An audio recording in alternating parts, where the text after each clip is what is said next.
அனைவருக்கும் வணக்கம்.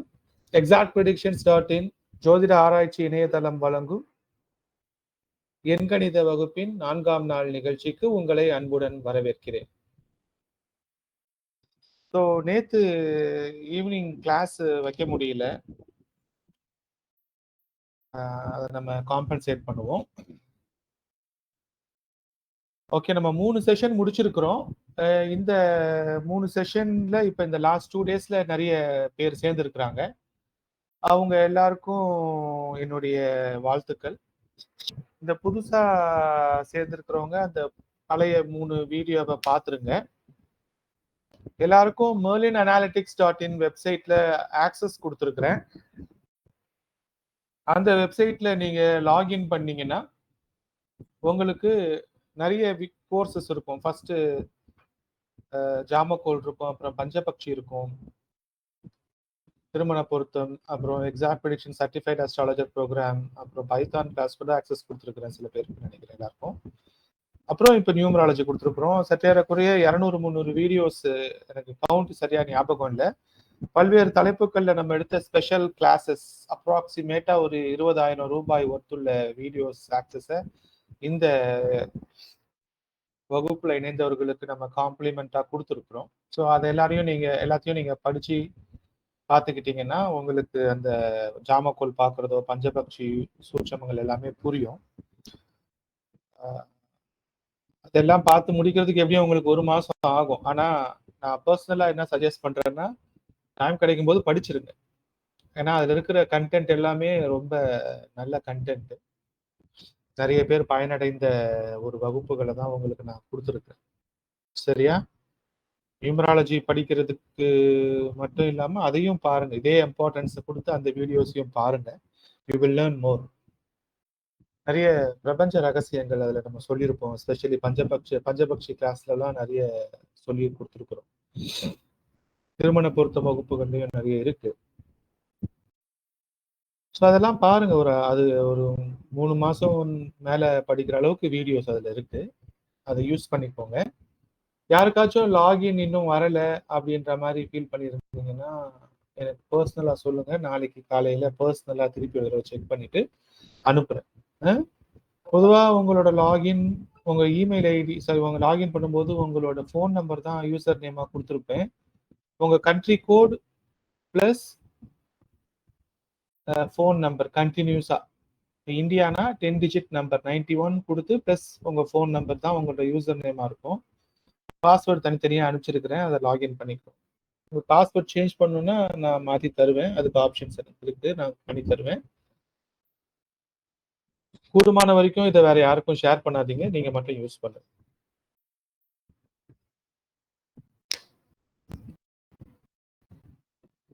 ஓகே, இப்ப நேத்து காலையில நான் சில டைட்டில்ஸ் போட்டிருந்தேன். எம்எஸ் அப்படின்ற ஆரம்பிக்கிற பெயர்கள் நல்ல பாப்புலரா இருந்த சில நபர்களோட பெயர்கள் போட்டிருந்தேன். அதை ரிசர்ச் பண்ணி நண்பர் ஒருத்தர் நிறைய போட்டிருந்தாரு. அவர் லைன்ல இருக்காரா? Whose that?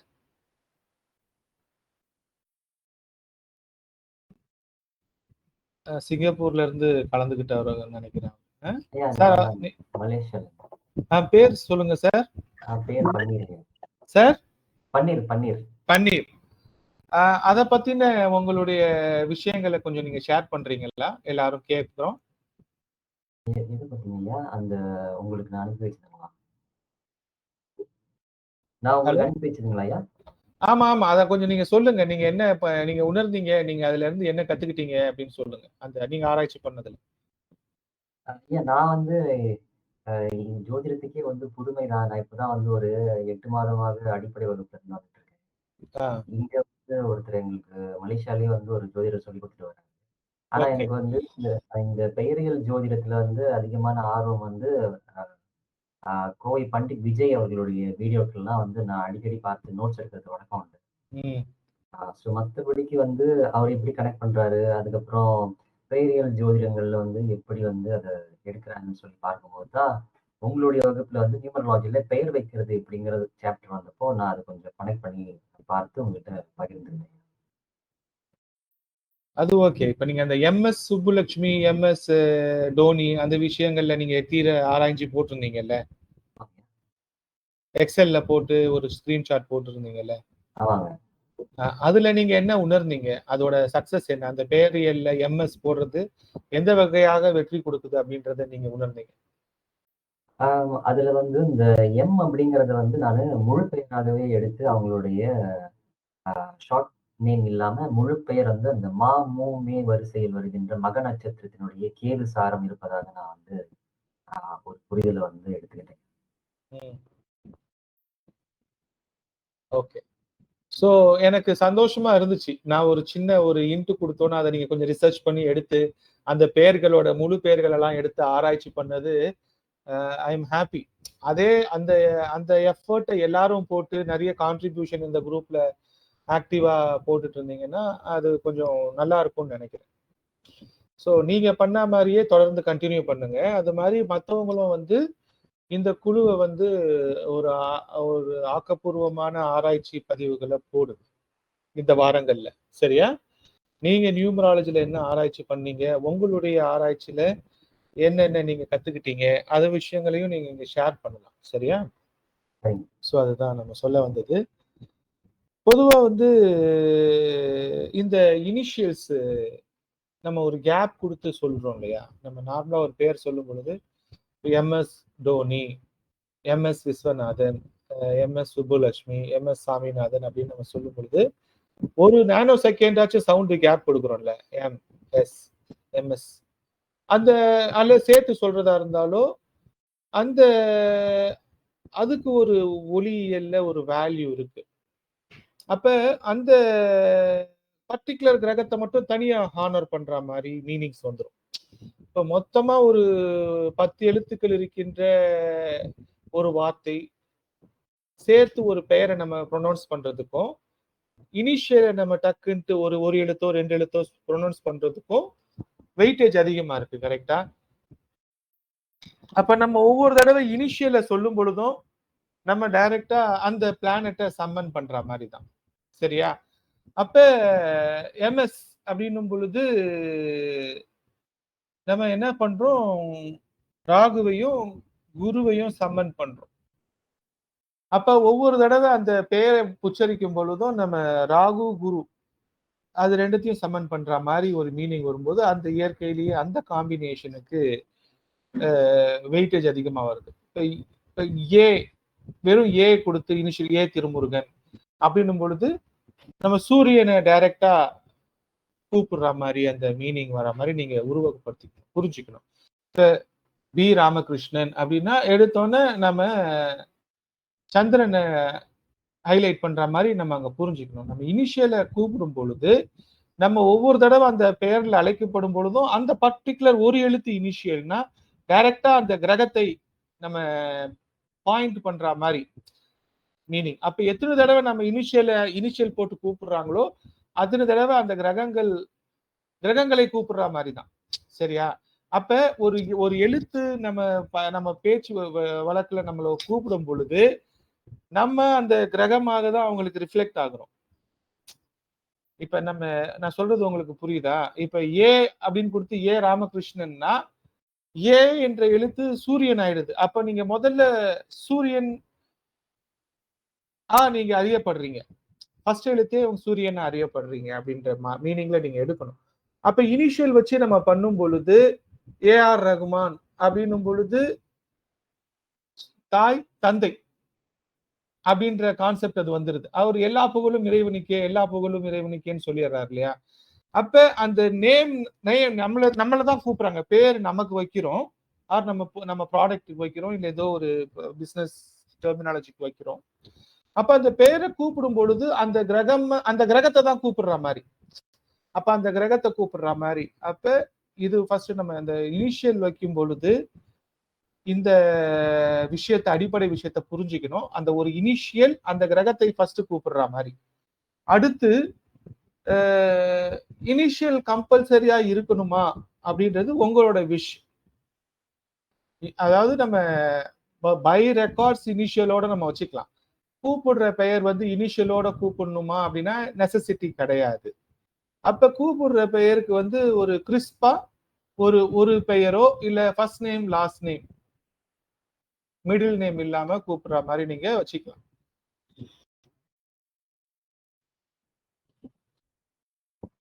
அப்ப இனிஷியல் இல்லாம வைக்கணும்னு முடிவு பண்ணிட்டா ரொம்ப ஷார்ட்டா, அதாவது நம்ம ஃபேமஸ் ஆகணும், ஈஸியா ஆக்சஸ் ஆகணும்னா சிங்கிள் நேம் மட்டுமே நம்ம வச்சுக்கலாம். விஜய், அஜித், திரிஷா, சூர்யா, இந்த மாதிரி பெயர்களை வந்து நீங்க பேச்சு வழக்குல வச்சுக்கலாம்.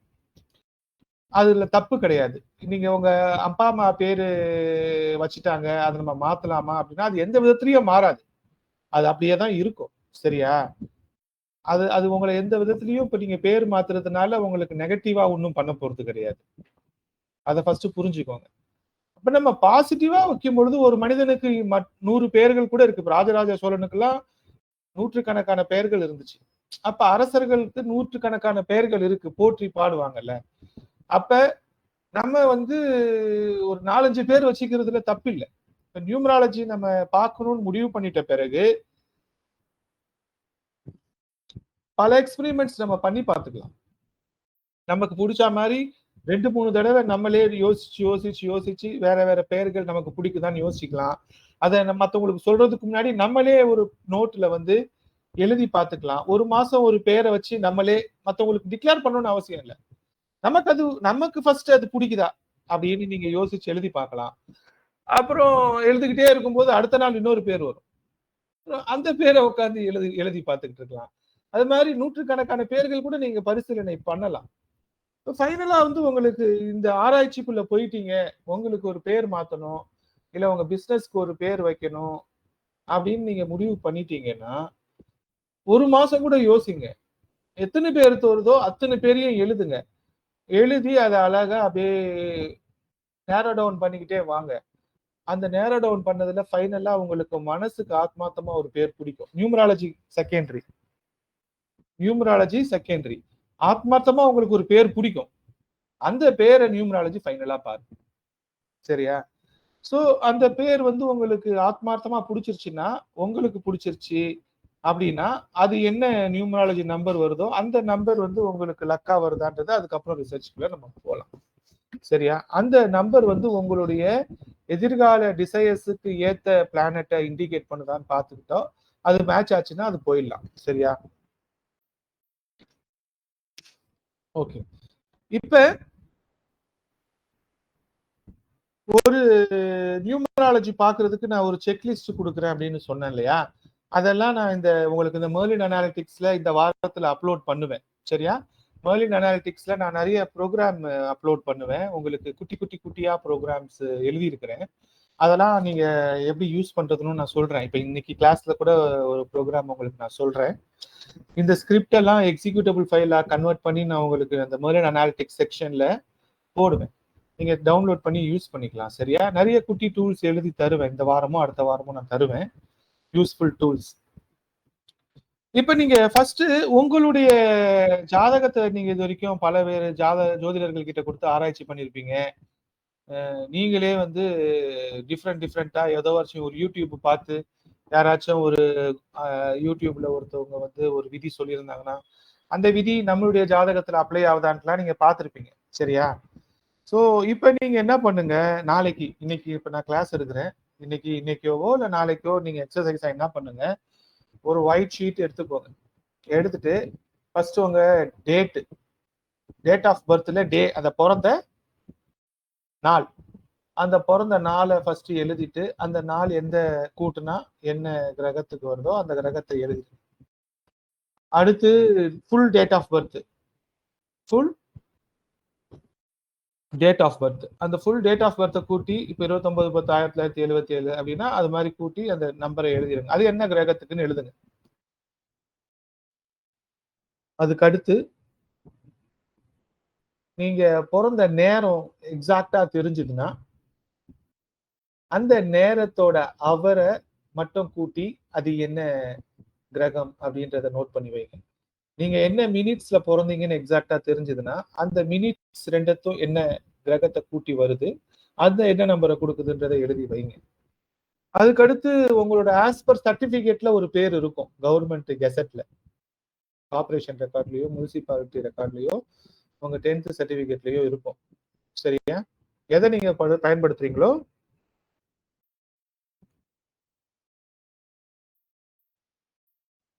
எக்ஸ்கியூஸ் மீ அதை எழுதுங்க. அதை எழுதி அதை கூட்டி அதுக்கு என்ன அந்த லாஸ்ட் 2 டிஜிட் வருது பிளஸ் அந்த ஃபைனல் டிஜிட் என்ன வருதுன்றதை எழுதுங்க. அப்புறம் உங்களை வீட்டுல கூப்பிடுற பேரு, நண்பர்கள் கூப்பிடுற பேருன்னு இருக்கும் இல்லையா, அந்த மாதிரி பெயர்களையும் எழுதி அந்த பெயர்களுக்கு என்ன பெயரியல்ல வருது அப்படின்றத எழுதுங்க. அப்ப உங்களுக்கு வீட்டுல ஒரு குட்டி பேர் சொல்லி கூப்பிடுறாங்க, ஃப்ரெண்ட்ஸுங்க எல்லாம் சேர்ந்து ஒரு பேர் வச்சு கூப்பிடுறாங்க அப்படின்னா அந்த அட்மாஸ்பியர்ல உங்க மகிழ்ச்சி எப்படி இருக்குது, அந்த அட்மாஸ்பியர்ல நீங்க கம்ஃபர்டபுளா இருக்கிறீங்களா அப்படின்றத நோட் பண்ணுங்க. எந்த நேம கூப்பிடுற போது அந்த அந்த அட்மாஸ்பியர்ல நீங்க மகிழ்ச்சியா இருக்கிறீங்க அப்படின்றத எழுதுங்க. இது எழுதிட்ட பிறகு நீங்க பஞ்சாங்கத்துல இருக்கிற பஞ்ச அங்கங்கள் இருக்குல்ல, நட்சத்திரம், நாள், திதி, கரணம், யோகம், அது என்னன்றதை எடுத்து எழுதுங்க. சரியா? பஞ்சாங்கம், நட்சத்திரம், நட்சத்திரத்தின் அதிபதி யாரு? நீங்க ஏதாச்சும் ஒரு நட்சத்திரத்துல பிறந்திருப்பீங்க. ரோகிணி நட்சத்திரம்னா சந்திரன். அப்ப ரோகிணின்னு எழுதி சந்திரன் எழுதி 2ஆம் நம்பர்னு எழுதுங்க. சரியா? அப்ப எந்த நட்சத்திரமோ நீங்க பிறந்த நட்சத்திரமோ அந்த நட்சத்திரத்தின் அதிபதி யாரோ அந்த நட்சத்திரத்தின் அதிபதி பேரை எழுதி அவரோட நம்பரை எழுதுங்க. அடுத்து திதி, நீங்க பிறந்தப்ப என்ன திதி போயிட்டு இருந்துச்சோ அந்த திதிக்கு ஒரு அதிபதி இருப்பாரு. அந்த திதியை எழுதி அந்த அதிபதியின் பெயரை எழுதி அந்த அதிபதி என்ன கிரகமோ அந்த கிரகத்தின் எண் என்னவோ எழுதுங்க. சரியா? அடுத்து கர்ணம், என்ன கரணம் அப்படின்றத நோட் பண்ணுங்க. நியூமராலஜில வந்து கர்ணநாதன் ரொம்ப இம்பார்ட்டன்டான ரோல் பிளே பண்றாரு. நீங்க நேம் செலக்ட் பண்ணும் பொழுது இல்ல நம்பர்ஸ், உங்களுக்கு தேவையான நம்பர்ஸை நீங்க யூஸ் பண்ணணும்னு நினைக்கும் பொழுது நீங்க கர்ணநாதன் யாரு, உங்களுடைய கர்ணம் என்ன, அந்த கர்ணத்தின் அதிபதி யார், அந்த கிரகம் யாரு, அந்த அதிபதியோட நம்பர் என்ன, அந்த நம்பரை வந்து நீங்க கூடுமான வரைக்கும் யூஸ் பண்றது நல்ல ரிசல்ட்ஸை கொடுக்கும். பொதுவா கரணம்னா திதியில பாதி. ஓகேவா? கரணம்னா திதியில பாதி. கரணம் தப்புனா மரணம் அப்படின்லாம் சொல்றாங்க இல்லையா? திதியில் பாதி. ஏன் திதியில பாதி அப்படின்னா, இந்த ஹியூமன் பாடி வந்து ஒரு நாள்ல பாதி மணி நேரம் தான் ஆக்டிவா இருக்க முடியும். 24 மணி நேரத்துல 12 மணி நேரம் தான் ஆக்டிவா இருக்க முடியும். திதி வந்து ஒரு நாள் 24 மணி நேரம்னா கரணம் அதுல பாதி, திதியில பாதி. சரியா? அப்ப அந்த நீங்க பிறந்த கரணம் நீங்க ஆக்டிவா இருக்கிற டைம் மாதிரி, அந்த அந்த அந்த கர்ணம் தான் உங்களோட ஆக்டிவ் டைம். அந்த டைம்ல தான் நீங்க அந்த கர்ணநாதன் தான் ஆக்டிவா இருக்கிறாரு நீங்க பிறந்தப்ப. நான் சொல்றது புரியுதா? நீங்க பிறந்தப்ப ஒரு கர்ணம் இருக்கு. அந்த கரணம் என்னதுன்னா திதியில பாதி. திதின்றது என்னது? சூரியனுக்கும் சந்திரனுக்கும் இடைப்பட்ட தூரம் தான் திதி. சரியா? அப்ப சந்திரன் பௌர்ணமியில இருந்து அமாவாசை வரைக்கும் திதி மாறுதுல, பிரதமையில இருந்து அமாவாசை வரைக்கும், அப்புறம் பௌர்ணமி வரைக்கும் அந்த கிருஷ்ணபட்ச திதிகள், சுக்லபட்ச திதிகள் இருக்கு. அப்ப இந்த திதிகள்ல எதுலயாச்சும் ஒண்ணுல பிறந்திருப்பீங்க. அந்த திதிகள்ல நீங்க ஒரு கரணத்துல பிறந்திருப்பீங்க. அந்த திதியை பாதியா பிரிச்சு 2 கரணம் வரும். அந்த கரணத்துல நீங்க பிறந்தப்ப என்ன கரணம் இருந்துச்சோ அந்த கரணம் தான் நீங்க ஆக்டிவா பிறந்த கரணம், பூமிக்குள்ள வந்த நேரம். இப்ப நீங்க பூமிக்குள்ள என்டர் ஆகின அந்த திதி, நீங்க பூமிக்குள்ள என்ட்ரானப்ப இருந்த நட்சத்திரம், நீங்க பூமிக்குள்ள என்ட்ரான ஓரை, கிழமை, இது எல்லாமே உங்களுக்கு உதவி செஞ்சிருக்கு பூமிக்குள்ள வர்றதுக்கு. ஏன்னா தாயின் கர்ப்பப்பையை பிரிச்சுட்டு வரணும் இல்லையா? அது ஒரு பிறப்பு. அது ஒரு ஒரு உங்க வாழ்க்கையிலேயே நீங்க அதிகமான எனர்ஜியை வெளிப்படுத்தின இடம் அதுதான். அதாவது நீங்க லைஃப்ல மேக்சிமம் பிறந்ததுக்கு அப்புறம் போடுற மேக்சிமம் எஃபர்ட்ஸை விட நீங்க பிறக்கும் போது போடுற எஃபர்ட் தான் ஹையஸ்ட் எஃபர்ட் அந்த டைம்ல. ஆனா இப்ப அன்பார்ச்சுனேட்லி எல்லாமே சிசரியன் ஆயிடுது. ஓகேவா? அப்போ ஒரு நார்மல் டெலிவரினும் பொழுது நீங்கள் உங்களை அறியாமலேயே ஒரு மிகப்பெரிய உந்து சக்தியை பயன்படுத்தி நீங்க பூமிக்குள்ள வரீங்க. அப்ப அந்த டைம்ல ஆக்டிவா இருக்கிற ஹோரா உங்களுக்கு அந்த கேட் பாஸ் கொடுக்குது. அந்த டைம்ல உங்களுக்கு இருக்கிற கிரகம் அதாவது கிழமை உங்களுக்கு கேட் பாஸ் கொடுக்குது, நட்சத்திரம், திதி, வாரம். அப்ப உங்க பஞ்சாங்கத்தோட பஞ்ச அங்கங்களை எழுதி நட்சத்திரம், நாள், கிழமை, கிழமை அதிபதி, கர்ணநாதன், வேற என்னது பஞ்சாங்கத்துல இருக்குது, யோகம், யோகத்தின் அதிபதி, இந்த பஞ்ச அங்கத்தோட நம்பர்ஸ் எழுதிருங்க. இதெல்லாம் அந்த ஒரே ஷீட்ல எழுதிக்கிட்டே வாங்க. அப்படி எழுதிட்டு வரும் பொழுது இது வந்து நீங்க பிறந்தப்ப இருந்தது எழுதிட்டீங்க இல்லையா, பேர் எழுதிட்டீங்க, டேட் எழுதிட்டீங்க, டைம் எழுதிட்டீங்க, பஞ்சாங்கத்தோட கிரகம் என்ன, பஞ்ச அங்கத்தின் பெயர் என்ன, அதோட அதிபதி என்ன, அந்த அதிபதியோட நம்பர் எழுதிட்டீங்க. இதுக்கு அடுத்து இப்ப நீங்க இந்தியால இருக்கிறீங்கன்னா இந்தியால உங்களுக்கு ஆதார் கார்டு கொடுத்துருக்குறாங்களா, இந்த ஆதார் கார்டுல ஒரு நம்பர் இருக்குல்ல, அந்த நம்பரை எடுத்து எழுதுங்க. இது வந்து ஆதார் கார்டை நம்ம மாத்த முடியாது. ஆதார் அப்படிதான் நினைக்கிறேன் இல்லையா, ஆதார் கார்டுல நம்பர் ஒண்ணு கொடுத்துட்டாங்கன்னா நமக்கு அது யூனிக் ஐடென்டிபிகேஷன் நம்பர். நீங்க ஆதார் கார்டுல போன் நம்பர் மாத்தலாம், ஆதார் கார்டுல பேரை கூட மாத்தலாம், ஆனா ஆதார் கார்டு நம்பர் இருக்குல்ல, அந்த நம்பரை மாத்த முடியாது. அது மாதிரி ஒவ்வொரு கண்ட்ரிலையும் நீங்க இருக்கிற இடத்துல அந்த கண்ட்ரிக்குன்ட்டு ஒரு யூனிக் ஐடென்டிபிகேஷன் நம்பர் கொடுத்துருப்பாங்க இல்லையா, அந்த நம்பரை எழுதுங்க. அந்த நம்பர் ஆதார் கார்டுனா ஆதார் கார்டுல இந்தியாவோட ஆதார் கார்டுல 12 எழுத்துக்கள் இருக்கு, 12 நம்பர் இருக்கு. 444 அது பாத்தீங்கன்னா ஃபர்ஸ்ட் ஒரு 4 டிஜிட் இருக்கும், ஒரு ஸ்பேஸ் 4 டிஜிட் இருக்கும், அப்புறம் ஒரு ஸ்பேஸ் ஒரு 4 டிஜிட் இருக்கும். இந்த ஆதார் கார்டை எடுத்து எழுதி அந்த ஆதார் கார்டுல இருக்கிற நம்பர்ஸ் எல்லாத்தையும் கூட்டி என்ன நம்பர் வருதுன்னு பாருங்க. கவர்மெண்ட் இந்திய அரசாங்கம் உங்களுக்கு கொடுத்துருக்கிற ஆதார் கார்டோட கூட்டுத்தொகை 2 டிஜிட்ல என்ன வருது, அந்த எண் என்ன வருதுன்னு பாருங்க. அதுக்கப்புறம் உங்களுடைய டிரைவிங் லைசன்ஸ், உங்களுடைய நம்பர் எழுதுங்க, அப்புறம் ஓட்டர் ஐடி எழுதுங்க, பேங்க் அக்கௌண்ட் நம்பர்ஸ் எல்லாத்தையும் எழுதுங்க. அதுக்கப்புறம் வண்டி வச்சிருந்தீங்கன்னா உங்க பேர்ல என்ன வண்டி இருக்கோ, அது காரோ பைக்கோ எத்தனை இருந்தாலும் எழுதுங்க. வீட்டு நம்பர் எழுதுங்க, ஆபீஸ் நம்பர் எழுதுங்க, வீட்டுல லேண்ட்லைன் நம்பர் இருந்தா எழுதுங்க, ஆபீஸ் லேண்ட்லைன் நம்பர் இருந்தா எழுதுங்க. இது எல்லாத்தையும் கூட்டினா உங்களோட எல்லா டெய்லி யூஸ் பண்ற விஷயங்களையும் வீட்டு நம்பர் கூட எழுதுங்க. இமெயில் ஐடி யூஸ் பண்ணீங்கன்னா இமெயில் ஐடியை எழுதுங்க, அதை கன்வெர்ட் பண்ணி நம்பரா கன்வெர்ட் பண்ணுங்க. ஸோ இவ்வளோ விஷயத்த எழுதி இவ்வளோ விஷயங்கள் எழுதி இந்த நம்பர்ஸ்ல எந்த கிரகம் அதிகமா டாமினேட் பண்ணுது அப்படின்றத முடிவு பண்ணி வைங்க. எது அதிகமா இருக்கு, எந்த கிரகம் அதிகமா இருக்குதுன்னு முடிவு பண்ணி வைங்க. இது ஒரு அனாலிசிஸ். இந்த அனாலிசிஸை தனியா வைங்க, சரியா? இது தனியாவே இருக்கட்டும். இதுக்கப்புறம் உங்களுடைய தாய், அவங்களுடைய பேரு, அவங்க டேட் ஆஃப் பர்த், அந்த விஷயம் வரைக்கும் தனியா ஒரு கம்ப்யூட் பண்ணி வைங்க நம்பர்ல. தந்தை, அவங்களோட விஷயம் அவங்களோட கம்பேர் பண்ணி வைங்க. இப்போ சில பேருக்கெல்லாம் வந்து நல்ல குடும்பம் அமைஞ்சிருக்கும், தாய் தந்தையோட நல்ல அருமையா வாழ்ந்திருப்பாங்க. இப்போ சில பேருக்கு தந்தை வந்து இருக்க மாட்டாரு, அவங்க வந்து டைவர்ஸ் ஆயிருந்திருக்கலாம், சிங்கிள் பேரண்டோட வளர்ந்துருக்கலாம், தாய் கூடயோ தந்தை கூடயோ வளர்ந்துருக்கலாம். சில பேருக்கு வந்து அப்பா இறந்திருக்கலாம், இந்த மாதிரி விஷயங்கள்லாம் இருக்கலாம் இல்லையா, தாய் இறந்திருக்கலாம். அப்ப if you feel your parent, ஒரு பேரண்ட் உங்களுக்கு அன்லைக்கி, உங்களுக்கு பிடிக்கல, பர்சனலா உங்களுக்கு அவங்கள பிடிக்கலன்னா அவங்களோட இனிஷியலை எடுத்து நீங்க வாலண்டியரா வச்சிட்டு இருக்கணும்னு அவசியம் இல்லை. ஆஸ் பர் ரெக்கார்ட்ஸ் இருக்கலாம். நீங்க புதுசா ஒரு பேர் மாத்தணும்னு நினைக்கும் பொழுது உங்களுக்கு பிடிச்ச மாதிரி தான் அந்த பேரை நீங்க செலக்ட் பண்ணிக்கணும், சரியா? இது ஒரு மைண்ட்ல வைங்க.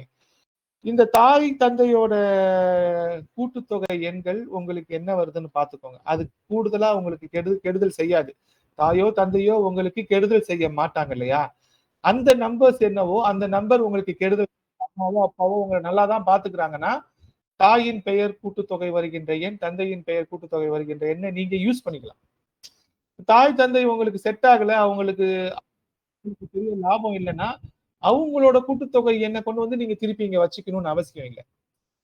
அதாவது நீங்க புதுசா உங்களுக்கான புழக்கத்துல யூஸ் பண்ற பேருக்கு தேவையில்லைன்னு சொல்ல வரேன். ஆஸ் பர் ரெக்கார்ட்ஸ் இருக்கலாம், அவங்கள நம்ம வெறுக்க சொல்லல, ஒதுக்க சொல்லல. நீங்க உங்களோட புதுசா ஒரு நேம் பண்ணும் பொழுது அதை வச்சுக்கணும்னு நெசசிட்டி இல்லை அப்படின்னு சொல்ல.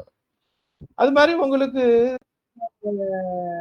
நண்பர்கள் ரொம்ப க்ளோஸா இருப்பாங்க, சிலர் உங்களை வந்து ரொம்ப பாசமா பார்த்துப்பாங்க. அதாவது உங்க உறவினர்கள்லயே சிலர் மேல உங்களுக்கு ரொம்ப அதிக பாசம் இருக்கும், அவங்க உங்களை ரொம்ப கேர் பண்றாங்க. மாமாவோ சித்தியோ பெரியப்பாவோ அண்ணனோ தம்பியோ. Who is the lucky for நீங்க யாரும் ரொம்ப லக்கியா ஃபீல் பண்றீங்க? இல்ல நண்பர்களோ, நிறைய நண்பர்கள் இருப்பாங்க. அதுல ஒரு நண்பர் உங்களுக்கு ரொம்ப பிடிக்குது. என்னனாலும் அவன் என்ன விட்டு கொடுக்க மாட்டான், அவன் எனக்காக உயிரையும் கொடுப்பான் அப்படின்ற மாதிரி இருக்குதுன்னா, அவங்களோட நியூமராலஜி படி அவங்களோட பேரு, டேட் ஆஃப் பர்த் எல்லாம் போட்டு அவங்க என்ன இன்ஃப்ளூயன்ஸ் நம்பர்ல இருக்கிறாங்கன்னு பாருங்க. இப்ப இந்த கான்செப்ட் உங்களுக்கு புரியும்னு நினைக்கிறேன். இப்ப ஒரு கிரகமும் இன்னொரு கிரகமும் நண்பர். ஜோதிடத்துல அடிப்படை விதியில வந்து சூரியன், குரு, சந்திரன், செவ்வாய்லாம் ஒரு டீம், ஏ டீம். சுக்கிரன், சனி, புதன், ராகு ஒரு டீம். அப்ப ஏ அணி, பி அணி பிரிக்கிறோம்ல, சுக்கிரன் அணி, குரு அணின்னு பிரிக்கிறோம்ல. அப்ப புதனுக்கும் சுக்கிரனுக்கும் ஒத்து போகும், புதன் சனிக்கும் சுக்கிரனுக்கும் ஒத்து போகும், குருக்கும் செவ்வாய்க்கும் ஒத்து போகும், குருக்கும் லக்ன சுபர்னு சொல்ற கான்செப்ட் தான் நான் சொல்றேன். அப்ப உங்களுடைய ஃப்ரெண்டு உங்களுக்கு ரொம்ப ஆத்மார்த்தமா ஒருத்தர் இருக்காருன்னா அவருடைய பெயரோட கூட்டு எண், அவருடைய பர்த் டேட்டு, இந்த விஷயங்கள் உங்களுக்கு கம்ஃபர்டபுளா இருந்துச்சுன்னா அந்த நம்பர்ஸை நீங்க இங்க இன்ஃப்ளூயன்ஸ் பண்ணலாம். இல்ல அந்த கிரகத்தின் ஃப்ரெண்டு நம்பரை நீங்க யூட்டிலைஸ் பண்ணலாம். உங்களுக்கு தெரியல எப்படி வந்து யூட்டிலைஸ் பண்ணணும் அப்படின்றது புரியணும்ல, அந்த கான்செப்டுக்காக சொல்றேன். இப்ப ஒரு கணவன் கல்யாணம் ஆயிட்ட பிறகு ஒரு மனைவி என்ன பண்றாங்க, தன்னுடைய தந்தையின் பெயரை இனிஷியலா விட்டுட்டு கணவனோட பெயரை போட்டுக்கிறாங்க. கரெக்டா? சோ அப்ப என்ன பண்றாங்க, கல்யாணம் மாறினோடனே இனிஷியலை மாத்துறாங்க. அப்ப அவங்க வாழ்க்கை மாறுது. கரெக்டா? ஆனா கவர்மெண்ட் ஜாப்ல இருக்கிற லேடிஸ் எல்லாம் கல்யாணம் ஆனா இமிடியேட்டா ஹஸ்பண்ட் பேரை இனிஷியலா மாத்த மாட்டாங்க. யாருக்காச்சும் கவர்மெண்ட்ல வேலை செய்யற டீச்சர்ஸோ அப்படிலாம் பாத்தீங்கன்னா, இப்ப என் ஒய்ஃபே கவர்மெண்ட் டீச்சர் தான். சரியா? கல்யாணம் ஆகி வந்தோன்னா அவங்களோட பேர்ல வந்து என்னோட இனிஷியல் எடுத்து போடல. ஏன்னா அவங்க ஆல்ரெடி அவங்களோட மாஸ்டர் ரெக்கார்டுல கவர்மெண்டோட கெசட்ல அவங்க அப்பா பேரை கொடுத்துதான் வேலைக்கு சேர்ந்திருப்பாங்க இனிஷியலா. சோ இப்ப இந்த மாதிரி சமயத்துல அந்த மாதிரி பேரெல்லாம் மாத்தணும்ட்டு நீங்க போய் வாலண்டியரா நினைக்காதீங்க. இந்த பேரியல் மாற்றத்துக்கு நினைக்கும் பொழுது ஆல்ரெடி அந்த பேர் லக்கியா தான் இருக்கு. அவங்க ஒருத்தவங்க வந்து கவர்மெண்ட் ஜாப்ல இருக்கிறவங்க நீங்க கல்யாணம் பண்றீங்க, இல்ல ஒருத்தவங்க ஆல்ரெடி வந்து கல்யாணத்துக்கு முன்னாடி சக்சஸாவே இருக்கிறாங்க, கல்யாணத்துக்கு முன்னாடியே சொசைட்டில நல்ல பேரு, நல்ல ஜாபு, நல்ல புகழோட ஒரு பெண்மணி இருக்கிறாங்க. இப்ப நீங்க கல்யாணம் பண்றீங்க. நீங்க கல்யாணம் பண்ணோன்னா உங்களுடைய பேரோட ஃபர்ஸ்ட் எழுத்து எடுத்து அவங்க போடணும் இனிஷியலா அப்படின்ற நெசசிட்டி கிடையாது. அப்படி போட்டா அவங்களுக்கு வாழ்க்கையில ஒரு ஏற்றத்தாழ்வுகள் ஏற்படுறதுக்கு வாய்ப்பு இருக்கு, ஒரு மாற்றம் ஏற்பட வாய்ப்பு இருக்கு. இனிஷியல் மாறுச்சுன்னா மாறும்ல வாழ்க்கை. அப்ப வீம்புக்கு கல்யாணம் பண்ணா என்னோட பேரை எடுத்து முதல்ல இனிஷியலா போட்டுக்கணும் அப்படின்ற அந்த வீம்புத்தனம் பண்ணணும்னு அவசியம் கிடையாது. Letter continue your father initial itself, மிஸ்ஸஸ்னு போட்டுக்கலாம். சரியா? நான் வந்து எதையுமே வந்து கம்பல்சரியா பண்ணணும்னு நினைக்காதீங்கன்றதுக்காக சொல்றேன். ஏன்னா ஒரு சின்ன இனிஷியல் மாறினாலும் வாழ்க்கை மாறும். சப்போஸ் அது மாறுதுன்னா அது கம்ஃபர்டபுளா இருக்குதான்னு பார்த்துக்கிட்டு யூஸ் பண்ண சொல்லுங்க. இட்ஸ் a மியூச்சுவல் கன்சர்ன் தான். சரியா? அப்படி யூஸ் பண்ணும் பொழுது உங்களோட பேரோட ஃபுல் நேமை யூஸ் பண்ணா சரியா வருதா? அதாவது உங்க மனைவி வந்து அவங்களோட பேரை போட்டுட்டு உங்களோட ஃபர்ஸ்ட் நேமோ லாஸ்ட் நேமோ எதையாச்சும் ஒன்ன போட்டா கரெக்டா வருதா? இல்ல உங்களோட ஃபர்ஸ்ட் லெட்டரை எடுத்து அவங்களோட பேருக்கு முன்னாடி போட்டுக்கணுமா இல்ல பின்னாடி போட்டுக்கணுமா? இது எல்லாத்தையும் ஒரு கன்சல்டேஷன் பண்ணிட்டு நீங்க பண்ணுங்க. உங்க பிள்ளைங்களுக்கு கல்யாணம் பண்ணி வைக்கும் போது கூட இந்த நியூமராலஜி அனாலிசிஸ பண்ணுங்க, அவங்க நேம மாத்துறதுக்கு முன்னாடி. ஏன்னா இந்த சின்ன பிரச்சனையே நிறைய டைவர்ஸ் வரைக்கும் போறதெல்லாம் தடுத்து நிறுத்தும். சரியா? ஒரு சின்ன பேர் மாத்துறதே நிறுத்தும். அதனால அதுல கான்ஷியஸா இருங்க. ஓகேவா? சோ இப்ப நான் சொல்லிட்டு வந்த விஷயங்களோட அடிப்படையில இந்த கர்ணநாதன் இருக்கார் இல்லையா? ஃபார் எக்ஸாம்பிள் கர்ணநாதன் வந்து சூரியன் அப்படின்னு வச்சுக்கோங்களேன். இப்ப சூரியனோட எண்ணு வந்து 1. ஓகேவா? அப்ப நீங்க என்ன பண்ணணும், இப்ப நீங்க ஆல்ரெடி வந்து நிறைய டிரான்சாக்ஷன் எல்லாம் ஜிபேல தான் பண்றீங்க. ஜிபே அக்கௌண்ட் ஓபன் பண்ணா 4 டிஜிட் பின்னு போட்டு தான் ஓபன் பண்ண முடியும். கரெக்டா? பேங்க் அக்கௌண்ட் எல்லாத்துக்கும் எம் பின்னு ஒண்ணு கொடுக்குறாங்க. ஏடிஎம் பின்னுக்கு எல்லாத்துக்கும் 4 டிஜிட் தான். இப்ப போய் நீங்க கேஷ் எடுக்கணும்னா 4 டிஜிட் ஏடிஎம் பின்னு கொடுத்து தான் எடுக்கணும். ஓகேவா? அப்ப இந்த 4 டிஜிட் இப்ப ரெகுலரா யூஸ் பண்றீங்கல்ல, டெய்லி யூஸ் பண்ற 4 டிஜிட் ஒரு நாளைக்கு ஒரு தடவையாச்சும் கூகுள் பே பண்றீங்க. ஒரு வாரத்துல 2-3 தடவையாச்சும் ஏடிஎம்ல போய் காசு எடுக்கிறீங்க. அப்ப ரெகுலரா யூஸ் பண்ற இந்த 4 நம்பர் இருக்குல்ல, இந்த நம்பரை வந்து ஃபர்ஸ்ட் என்ன யூஸ் பண்றீங்களோ அதை எழுதி வைங்க. அது என்ன கூட்டுத்தொகை வருதோ பாருங்க. அது சரியா இல்ல, உங்களுக்கு காசு சரியா வரல, உங்களுக்கு இன்புட் நிறைய இன்ஃப்ளோ வரல, ஆட்டோமேட்டிக்கா காசு உங்களுக்கு வரல அப்படின்னா நீங்க ஃபர்ஸ்ட் ட்ரையல் பண்ணி பார்க்க வேண்டியது உங்க கர்ணநாதன் யாரு, அந்த கர்ணநாதனோட எண் என்னன்னு பார்த்துக்கிட்டு அந்த எண்ணு வரா மாதிரி 4 டிஜிட்ல நம்பரை ஃபார்ம் பண்ணும். அதாவது அதை எப்படி ஃபார்ம் பண்ணணும்னா 4 டிஜிட்ல ஃபர்ஸ்ட் 2 டிஜிட்டை கூட்டி ஒரு நம்பர் வரும், அடுத்த 2 டிஜிட்டை கூட்டி ஒரு நம்பர் வரும், அந்த 2 டிஜிட்டையும் கூட்டி வரது அந்த கர்ணநாதனோட நம்பரா இருக்கிற மாதிரி டிசைட் பண்ணும். சரியா? ஃபார் எக்ஸாம்பிள் வந்து உங்களுடைய லக்னாதிபதி புதனா இருக்குன்னு வச்சுக்கோ. இப்ப நீங்க அவரையும் யூஸ் பண்ணணும், கர்ணநாதனையும் யூஸ் பண்ணணும் அப்படின்னு யோசிச்சுக்க. அப்படின்னா எக்ஸாம்பிளுக்கு சொல்றேன், 41 32 ஒரு நம்பர் எக்ஸாம்பிளுக்கு சொல்றேன். இப்போ 41ன்னா 4 1 சேர்ந்து 5ன்ற ஒரு எண்ணை உருவாக்குது. 32 அப்படின்னா 3 2 சேர்ந்து 5ன்னு ஒரு நம்பரை உருவாக்குது. இப்ப இந்த 5 இந்த 5 இந்த 2 5ஐயும் கூட்டினா 10 1 வருதா? அப்ப கர்ணநாதன் 1க்கு வர மாதிரி நீங்க பிளான் பண்ணு. நான் சொல்றது புரியுதா? அப்ப லக்னாதிபதியையும் சேர்த்துக்கிட்டு கர்ணநாதனையும் இணைச்சிக்கிட்டு ஒரு காம்பினேஷன் பண்ணி பாருங்க. இந்த 2 டிஜிட் வருது இல்ல, அந்த ஃபர்ஸ்ட் 2 டிஜிட் செகண்ட் 2 டிஜிட் வந்து அந்த காம்பினேஷன் லக்கி நம்பரா வரணும். சரியா? அதாவது 41 போட்டா ராகுக்கு அப்புறம் சூரியன், 32ன்னு போட்டா குருக்கு அப்புறம் சந்திரன். எப்போதுமே நம்பர் போடும் பொழுது ஒளி கிரகங்களோட எண்ணெய் வந்து முடிகிற இடத்துல போட்டா நல்ல வெற்றியை கொடுக்கும். ஒளி கிரகங்களை ஃபர்ஸ்ட் போட்டுட்டு அதுக்கப்புறம் இருள் கிரகங்களை போட்டா ஒளியிலிருந்து இருள் வருது.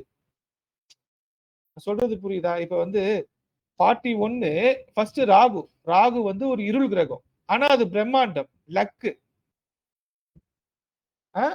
ஒளி இருட்டுக்கு அப்புறம் வெளிச்சம் 41.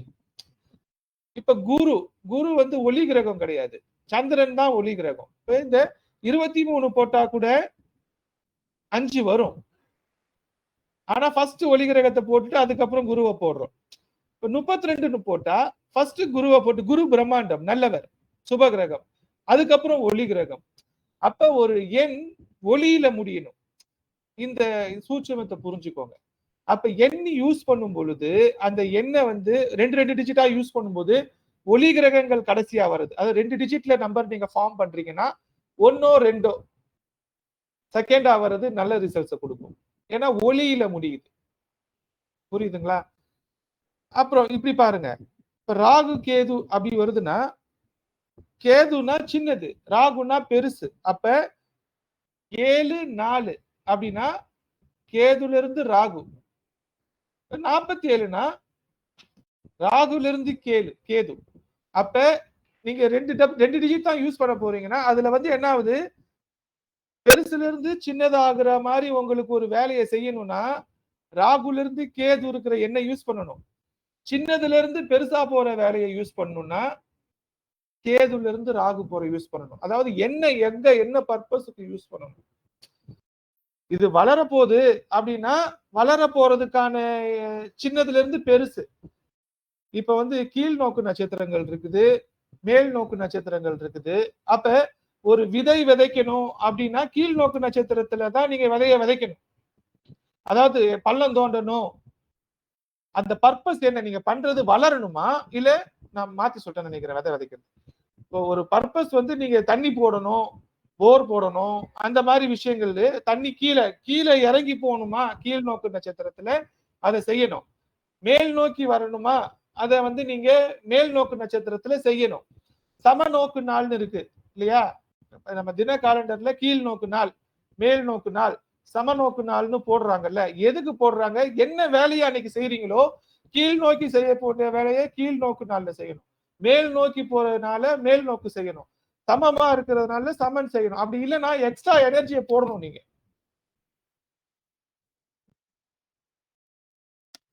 புவி ஈர்ப்பு விசைக்கு ஆப்போசிட்டா நீங்க வேலை செய்றீங்க. அப்ப நிறைய எனர்ஜியை நீங்க போட வேண்டியிருக்கும். காத்து போற டைரக்ஷன்லயே அந்த பாய்மரத்தை விரிச்சா அது ஆட்டோமேட்டிக்கா அந்த டைரக்ஷன்ல போயிடும். காத்து ஒரு டைரக்ஷன்ல அடிக்கும் போது ஆப்போசிட் டைரக்ஷன்ல போகணும்னா நீங்க நிறைய எனர்ஜியை போடணும். அப்போதான் ஆப்போசிட் டைரக்ஷன்ல மூவ் பண்ண முடியும். எனர்ஜி வேஸ்ட் ஆகும். அப்ப நம்ம எண்களை யூஸ் பண்ணும் பொழுது அந்த ப்ராஜெக்ட், அந்த பர்பஸ், அந்த வேலை, அந்த அந்த பெயர் எதுக்கு வைக்கிறோமோ அந்த ப்ராஜெக்டோ அந்த கம்பெனியோ அந்த வேலையோ எதை செய்து அது ஒண்ணு நோக்கி கீழே ட்ரில் டவுன் பண்ணிட்டு போகணும்னா ராகுல இருந்து கேது வைக்கணும். அது வளர்க்கணும்னா கேதுல இருந்து ராகு வைக்கணும். எது வச்சாலும் வெளிச்சத்துல முடிக்கிறது நல்லது. சரியா? அப்ப சப்போஸ் சில விஷயங்கள் வந்து இருட்டுல இருக்கணும் அப்படின்னா வெளிச்சத்துல இருந்து இருட்டுல போற விஷயங்களுக்கு, வெளிச்சத்திலிருந்து இருட்டுக்கு போற விஷயங்களுக்கு ஒளி கிரகத்தை முன்னாடி வச்சு இருள் கிரகத்தை செகண்ட் வைக்கணும். இருட்டுல இருந்து வெளிச்சத்துக்கு போற விஷயத்துக்கு ரிவர்ஸ்ல வைக்கணும். அப்ப பர்பஸ் என்ன? நம்ம வந்து பெயரியல் வந்து நமக்கு பேர் வைக்கிறதுக்கு மட்டும் யூஸ் பண்ணல. எதுக்கு வைக்கிறோமோ, எண்ணத்துக்கு அந்த நேம் நம்ம யூஸ் பண்ண போறோமோ அதுக்கு என்னவோ அதுக்கு ஏத்த மாதிரி வைக்கணும். அப்ப எந்த எண்ணும் கெட்ட எண் கிடையாது. அத ராங்கான பிளேஸ்ல நம்ம யூஸ் பண்றோம். அவ்வளவுதான். அது லைட்டா நம்ம திருத்திக்கிட்டோம்னாலே போதும். அட்லீஸ்ட் இந்த மேல் நோக்கு நாள் கீழ் நோக்கு நாள் இல்லாம சம நோக்கு நாள்ல செஞ்சுக்கிட்டீங்கன்னா கூட ஏதோ நியூட்ரலான எனர்ஜில நம்ம செஞ்சிடலாம். சரியா? அப்ப இந்த கான்செப்ட் நீங்க புரிஞ்சுக்கணும். அப்ப நீங்க இப்ப என்ன செய்யணும், இந்த ரெண்டு விஷயம் புரிஞ்சுக்கிட்டீங்க இல்லையா? அது வெளியில வெளிச்சத்திலிருந்து இருளுக்கு போற வேலையா, இருளில இருந்து வெளிச்சத்துக்கு போற வேலையா, பெருசுல இருந்து சின்னதாகிற வேலையா, சின்னதுல இருந்து பெருசாகிற வேலையா, இது புரிஞ்சுக்கோங்க. இப்ப ஃபர்ஸ்ட் இந்த 4 டிஜிட் பின் நம்ம ரெகுலரா யூஸ் பண்றதுக்கு சில எக்ஸ்பெரிமெண்ட்ஸ் பண்ணுங்க. சரியா? அப்ப எக்ஸ்பெரிமெண்ட்ஸ் இப்ப எல்லாருமே வந்து பின் நம்பர் அடிக்கடி மாத்தி தான் யூஸ் பண்ணுவோம். கரெக்டா? அப்ப நீங்க என்ன பண்ணலாம், 2-3 பேங்க் அக்கவுண்ட் வச்சீங்கன்னா ஒரு பேங்க் அக்கவுண்ட்டுக்கு ஒரு பின் யூஸ் பண்ணுங்க, இன்னொரு பேங்க் அக்கவுண்ட்டுக்கு இன்னொரு பின் யூஸ் பண்ணுங்க, இன்னொரு பேங்க் அக்கவுண்ட்டுக்கு இன்னொரு பின் யூஸ் பண்ணுங்க. அதாவது நம்ம கம்ப்யூட்டர்ல இது சர்ச் இன்ஜின் ஆப்டிமைசேஷன்ல ஸ்பிளிட் டெஸ்டிங், ஏபி டெஸ்டிங்னு ஒன்று நம்ம பண்ணுவோம். ஒரு வெப்சைட் பண்றோம்னு வச்சுக்கோங்களேன், ஒரு ரிஜிஸ்ட்ரேஷன் பேஜ், ஏதோ ஒரு விளம்பரம் கொடுக்குறோம், அதுல ஒரு ரிஜிஸ்ட்ரேஷன் ஃபார்ம் வச்சு ஒரு மார்க்கெட்டிங் ப்ரொமோஷன் பண்றோம்னு வச்சுக்கோங்களேன். என்ன பண்ணுவாங்க, ஒரு டிசைன் ஒன்று பண்ணுவாங்க, இன்னொரு டிசைன் பண்ணுவாங்க. இந்த டிசைனுக்கும் அந்த டிசைனுக்கும் சம்பந்தமே இருக்காது, டோட்டல் வித்தியாசமா இருக்கும். வேற ஒரு இமேஜ் இருக்கும், வேற ஒரு கலர் ஸ்கீம் இருக்கும், வேற ஒரு பேட்டர்ன் இருக்கும், இதுக்கு வேற மாதிரி இருக்கும். ஆனா பர்பஸ் ஒண்ணுதான். அதுல ஒரு ஃபார்ம் இருக்கும், அந்த ஃபார்ம்ல சப்மிட் பண்ணா அவங்க ரிஜிஸ்டர் பண்ணுவாங்க, அதுல பேமெண்ட் வாங்கலாம், வாங்காம இருக்கலாம். ஏதோ ஒரு ரிஜிஸ்ட்ரேஷன் நடக்கணும், ஒரு லேண்டிங் பேஜ்னு பேர் அதுக்கு பேர். இப்ப இது என்ன பண்ணுவாங்க, இந்த 2 பேஜ் பண்றோம், 3 பேஜ் பண்றோம், 4 பேஜோ பட்ஜெட்டுக்கு ஏத்த மாதிரி 4 டிசைன் பண்ணிடுவாங்கன்னு வச்சுக்கோங்களேன். இப்ப ஒரு வாரம் அதை கேம்பெயின் ரன் பண்ணுவாங்க. ஒரு வாரம் கேம்பெயின் என்ன பண்ணுவாங்கன்னா, இப்ப சென்னை சிட்டின்னா சென்னை சிட்டியை மட்டும் ஃபோக்கஸ் பண்ணி 1 லட்சம் டிராபிக்கை வந்து ஒரு டிசைனுக்கு அனுப்புவாங்க. இன்னொரு 1 லட்சம் டிராபிக் இன்னொரு ஈக்குவலான நம்பர்ஸை ஒன்றுக்கும் மேற்பட்ட டிசைனுக்கு அனுப்புவாங்க. அப்ப ஒரு ஏரியால, ஒரு குறிப்பிட்ட ஏரியால ஒரு 2 டிசைனை ஒரே அளவு விசிட்டர்ஸ் பாக்குற மாதிரி அனுப்புவாங்க. 1 லட்சம் 50,000 10,000 அவங்க பட்ஜெட்டுக்கு ஏத்த மாதிரி. அப்ப ஒரே குறிப்பிட்ட கால அளவுல ஒரே அளவு டிராபிக்கை 2 வெப்சைட்டுக்கு அனுப்பும் பொழுது என்ன ஃபார்ம்ல அதிகமான ரெஜிஸ்ட்ரேஷன் வந்திருக்குது அப்படின்னு பார்ப்பாங்க. அப்ப யூசரோட லைக் வந்து இந்த கலர் பிடிச்சிருக்குது, இந்த பேட்டர்ன் பிடிச்சிருக்குது அப்படின்னு தெரிஞ்சுது. சிக்னிபிகண்டா இதுல ஒரு 10 ரிஜிஸ்ட்ரேஷன் தான் வந்திருக்குது ஏ டிசைன்ல, பி டிசைன்ல 30 ரிஜிஸ்ட்ரேஷன் வந்திருக்குதுன்னா ஒரு வாரம் கழிச்சு இந்த டிசைனை நிறுத்திடுவாங்க. இந்த டிசைன்ல 1 லட்சத்துன்றது 10 லட்சம் 20 லட்சம் டிராபிக் அனுப்புவாங்க. ட்ரையல் பார்ப்பாங்க. அதாவது ஒரு மார்க்கெட்டிங் பண்றதுக்கு முன்னாடி மார்க்கெட்டிங் ஏஜென்சி ஆன்லைன்ல இந்த இதுக்கு பேரு ஏபி டெஸ்டிங், ஸ்பிளிட் டெஸ்டிங்னு சொல்லுவாங்க. அப்ப 2 ஒரே பர்பஸ் தான், ஒரே ஃபார்ம் தான், ஆனா 2 விதமான டிசைன் பண்ணி 2த்துக்கும் ஒரே அளவான டிராபிக் அனுப்பிச்சு ரிசல்ட் எவ்வளவு கன்வெர்ட் ஆகுது, ரெஜிஸ்ட்ரேஷன் எவ்வளவு கன்வெர்ட் ஆகுதுன்னு பார்ப்பாங்க. அப்படி கன்வெர்ட் ஆகிறத வச்சுட்டு அந்த பேட்டர்னை யூஸ் பண்ணுவாங்க. அது மாதிரி நீங்க என்ன பண்ணணும், 2-3 அக்கௌண்ட் இருந்துச்சுன்னா ஒரே நேரத்துல 2-3 பின் நம்பர் மாத்தி நீங்க ஒரே நேரத்துல மார்க்கெட்டிங் பிசினஸ் பண்றவங்களா இருந்தீங்கன்னா இந்த 2 அக்கௌண்ட்டையும் கொடுக்கணும். புரியுதுங்களா? இல்லைன்னா கொஞ்ச நாளைக்கு வந்து இந்த நம்பரை யூஸ் பண்ணி ஒரு மாசம் ஃபுல்லா இதை பார்க்கணும். அந்த மாதிரி நீங்க டெஸ்ட் பண்ணணும். அப்ப எந்த நம்பர் யூஸ் பண்ணும் பொழுது அதிகமான பணம் உள்ள வருது, செலவு கம்மியாகுது, இந்த அனாலிசிஸை நீங்க பண்ணணும். இது நிஜமாலே ரிசல்ட்டை தரும். உங்க எம்பின் மாத்துனீங்கனாலே ரிசல்ட்டை தரும். சரியா?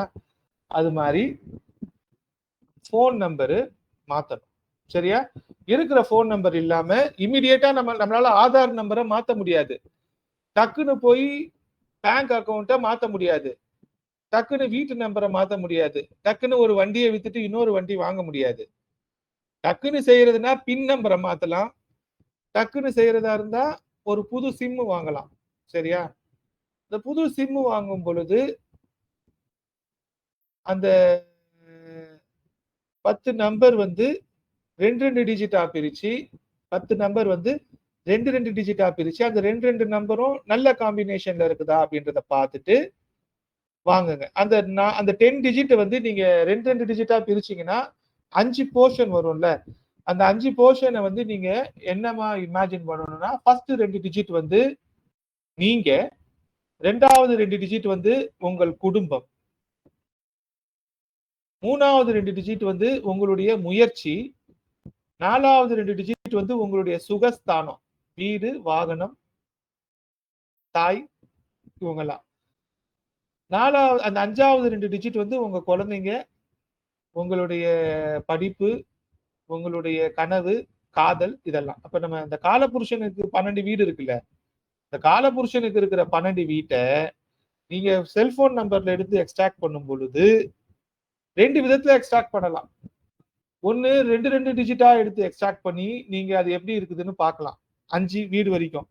இல்ல அந்த 10 நம்பரையும் 1ல இருந்து 10 வீடு வரைக்கும் இமேஜின் பண்ணி நீங்க ஒர்க் அவுட் பண்ணலாம். ஆக ஒரு எண், ஒரு பெயர், ஒரு எண்ணோ ஒரு பெயரோ என்ன பண்ணும், ஒரு ராசி கட்டமா தான் வேலை செய்யும். எல்லாமே ஒரு ராசி கட்டமா தான் வேலை செய்யும். உங்க பேரே, உங்க ஆரோக்கிய பாக்கியநாதன் சொன்னாலும் அது ஒரு ராசி கட்டமா வேலை செய்யும். குரு பாக்கியநாதன் சொன்னாலும் அது ஒரு ராசி கட்டமா வேலை செய்யும். வெறும் பாக்கியநாதன் சொன்னாலும் அது ஒரு ராசி கட்டமா வேலை செய்யும். நாதன் சொன்னாலும் அது ராசி கட்டமா தான் வேலை செய்யும். ஆரோக்கியான்னு சொன்னாலும் ராசி கட்டமா தான் வேலை செய்யும். பாக்கியான்னு சொன்னாலும் ராசி கட்டமா தான் வேலை செய்யும். நீங்க ஒரு எண்ணோ, போன் நம்பர் 9840324409 அப்படின்னு ஒரு செட்டு சொல்றீங்கன்னா அது ஒரு ராசி கட்டமா தான் வேலை செய்யும். எல்லாமே ராசி கட்டம் தான் அப்படின்னு இமேஜின் பண்ணுங்க. அந்த நியூமராலஜி படி நீங்க பார்க்கணும்னா, அப்ப ஒரு பெயர் சொன்னாலோ எண் சொன்னாலோ ராசி கட்டமா, எத்தனை நம்பர் இருக்குதோ அத்தனை நம்பரை வச்சு அது ராசி கட்டமா வேலை செய்யும். ஒரு கிரிக்கெட் டீம்ல ஒரு 2 பேர் போயிட்டாங்கன்னா 9 பேரை கூட வச்சு விளையாடுவாங்க சம்டைம்ஸ்ல. அந்த மாதிரி அதை அட்ஜஸ்ட் பண்ணிக்கும். அது என்ன பண்ணும், இன்டர்னலா வந்து ஒரே கிரகம் 2 ராசிக்கு அதிபதின்ற மாதிரி எல்லாம் எடுத்து வேலை செஞ்சிடும். ஸோ இந்த நம்பர்ஸை வந்து இப்போதைக்கு நீங்க என்ன பண்ணுங்க, நியூமராலஜி படி ஃபர்ஸ்ட் போன் நம்பர், பின் நம்பர் மாத்தி டயல் பார்க்க சொன்னேன் இல்லையா, அடுத்து வந்து போன் நம்பர் அடிஷனலா வாங்கும்.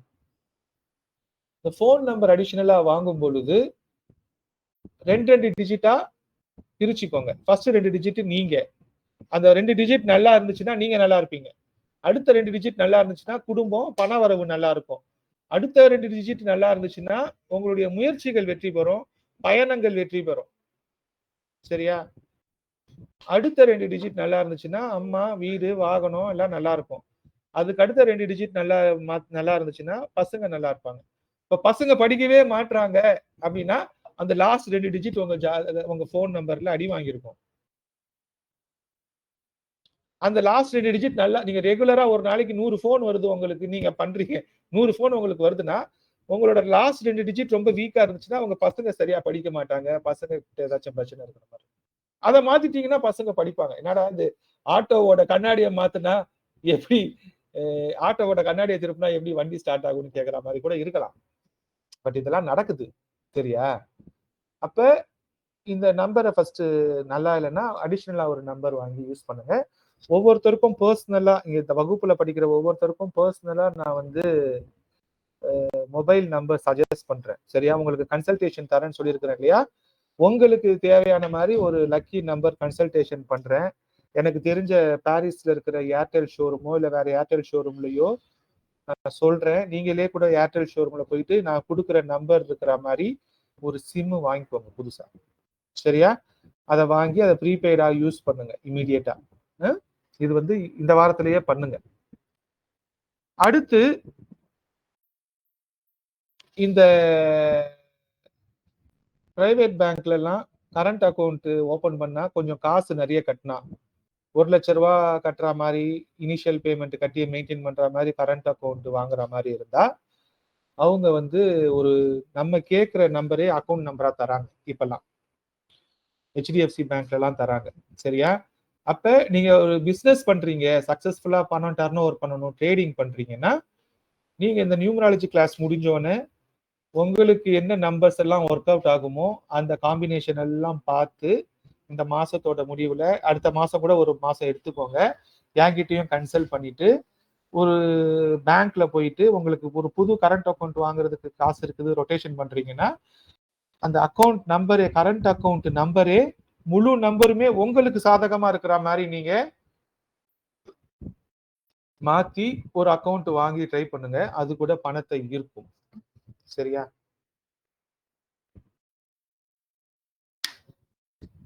அடுத்து ஆதார் நம்பர்ல இருக்கிற பேர் நம்பர் நமக்கு செட் ஆகல, ஆதார் நம்பரை மாத்த முடியாது. அப்ப என்ன செய்யலாம்? எலெக்ஷன் டைம்ல என்ன சொல்றாங்க? 16 விதமான அடையாள அட்டையை பயன்படுத்தலாம்னு சொல்றாங்க. கரெக்டா? எலெக்ஷன் கவர்மெண்ட் வந்து 16 types of identification cards use பண்ணலாம்னு சொல்றாங்க இல்லையா? அப்ப எந்தெந்த கார்டெல்லாம் நமக்கு நம்பர் சரியா இருக்குதோ அந்த கார்டை மட்டும் எல்லா இடத்துலயும் யூஸ் பண்ணுங்க. ஆதார் கார்டு நல்லா இல்லைன்னா ஆதார் கார்டை யூஸ் பண்ணாதீங்க. டிரைவிங் லைசன்ஸ் உங்களுக்கு லக்கியா இருக்குதுன்னா டிரைவிங் லைசன்ஸே யூஸ் பண்ணுங்க. இல்ல ஓட்டர் ஐடி இதா இருக்குதுன்னா ஓட்டர் ஐடியை யூஸ் பண்ணுங்க. பேன் கார்டு கரெக்டா இருக்குதுன்னா பேன் கார்டை யூஸ் பண்ணுங்க. பேன் கார்டையும் மாத்த முடியாதுன்னு நினைக்கிறேன்.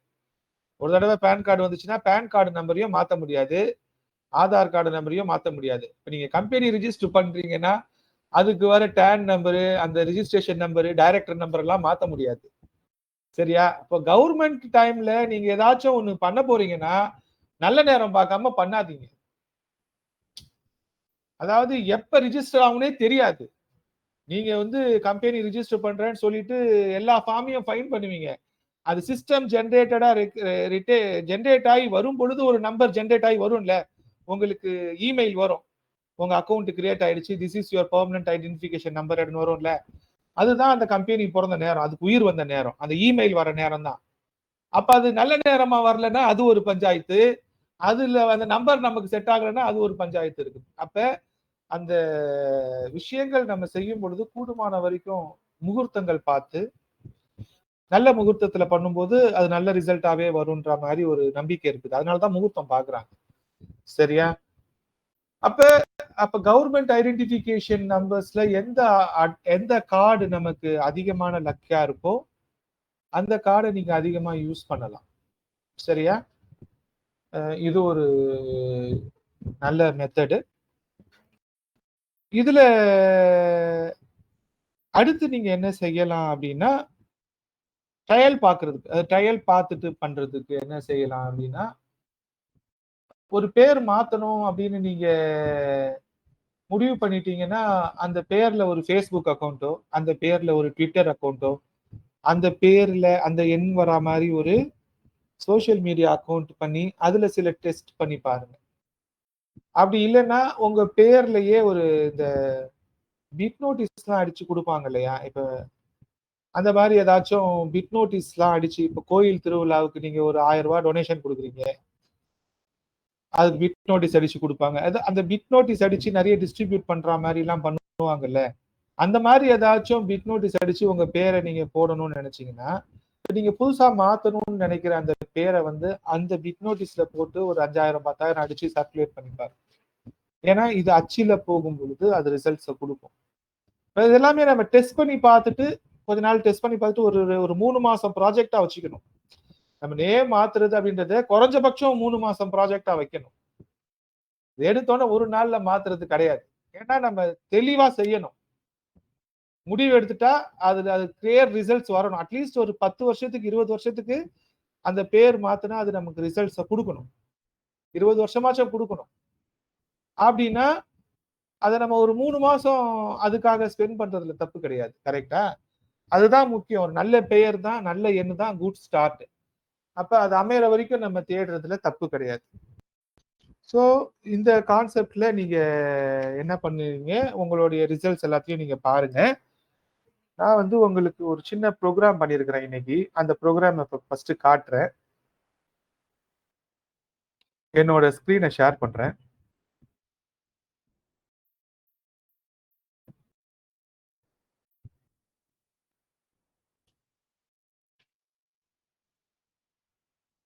என்னோட ஸ்கிரீன் தெரியும்னு நினைக்கிறேன். இப்ப இங்க ஒரு ப்ரோக்ராம் எழுதியிருக்கிறேன். இது பைத்தான்ல பண்ணியிருக்கிறேன். இந்த ப்ரோக்ராம் எப்படி ஒர்க் ஆகும்னு பாருங்க. என் ஸ்கிரீன் தெரியுது தானே? எஸ் சார், தெரியுது சார். யா.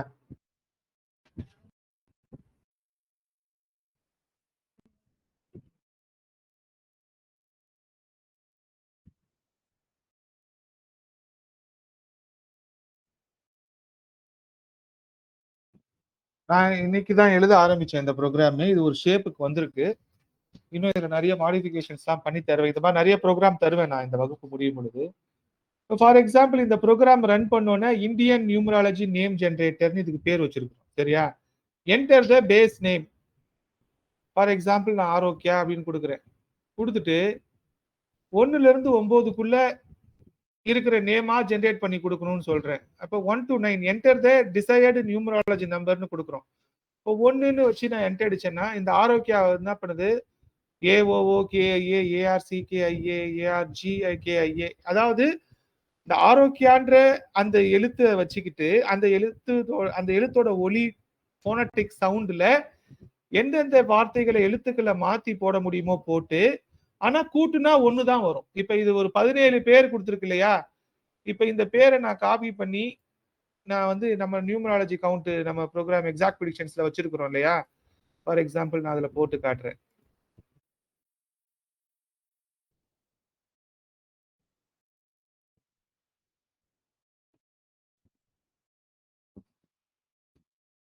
எந்த பேரை நான் காப்பி பண்ணி இங்க போட்டாலும் இது என்ன பண்ணுது, இந்த இடத்துல இந்த பேரோட எண்கணித எண் என்னது 1ன்னு வருதா? அப்ப நம்ம வந்து ஒரு பேரை ஜெனரேட் பண்ணணும் அப்படின்னா இந்த டூலை நீங்க யூஸ் பண்ற மாதிரி நான் எழுதி கொடுக்குறேன் உங்களுக்கு. இதுல எந்த பேர் எடுத்து கொடுத்தீங்கனாலும் எந்த காம்பினேஷன் எடுத்து கொடுத்தாலும் அது 1ன்னு தான் வரும். சரியா? இப்ப பாருங்க.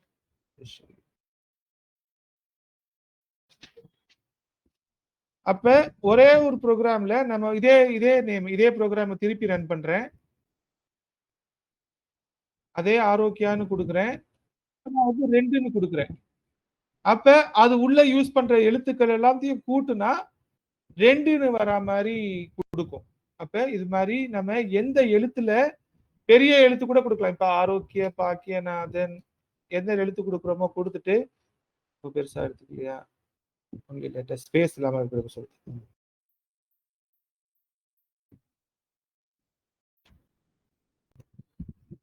4ஆம் நம்பர் கொடுத்தா அது கூட்டுனா 4 வரா மாதிரி, அதாவது நம்ம பேரு எத்தனை எழுத்து கொடுக்குறோமோ அத்தனை எழுத்துக்களை மாத்தி மாத்தி மாத்தி மாத்தி போட்டு அதுவே ப்ராபபிலிட்டிஸ் போட்டு கொடுக்கும். இது வந்து உங்களுக்கு எதுக்கு யூஸ் ஆகும் அப்படின்னா, இந்த ப்ரோக்ராம் வந்து ஒரு மல்டிபிள் சஜஷன்ஸ் எடுத்து கொடுக்கிறதுக்கு உங்களுக்கு யூஸ் ஆகும்.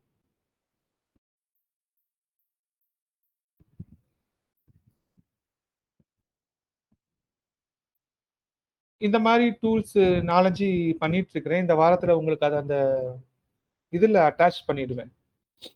Okay, fine. இப்ப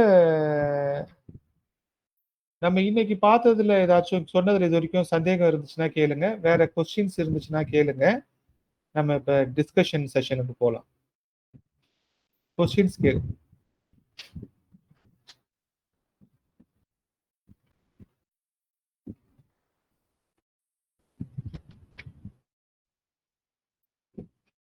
சார் குட் ஈவினிங் சார். யார் இருக்கீங்க? மணிமேகலை சார். வணக்கம் மேடம், சொல்லுங்க. சார் ஆதார் கார்டு வந்து மேட்ச் ஆகுது சார் கருணாநாதனோடது. Fantastic. Okay sir, thank you thank you. அதனால தான் நீங்க பெரிய தொழிலதிபரா இருக்கீங்க போல இருக்கு. Of course sir. எனக்கு தெரியல, பட் இப்ப பார்த்தோம்னா தெரியுது இல்லைங்களா? ஓகே. வேற யாருக்கு மேட்ச் ஆகுது? வேற யாருக்கு என்ன கொஸ்டின்? ஏதாச்சும் கொஸ்டின்ஸ் கேளுங்க. ஒரு இன்ஃபர்மேட்டிவா ஏதாச்சும் கேட்டா தானே எனக்கும் கிளாஸ் எடுக்கிறதுக்கு ஒரு இன்ட்ரெஸ்ட் இருக்கும்.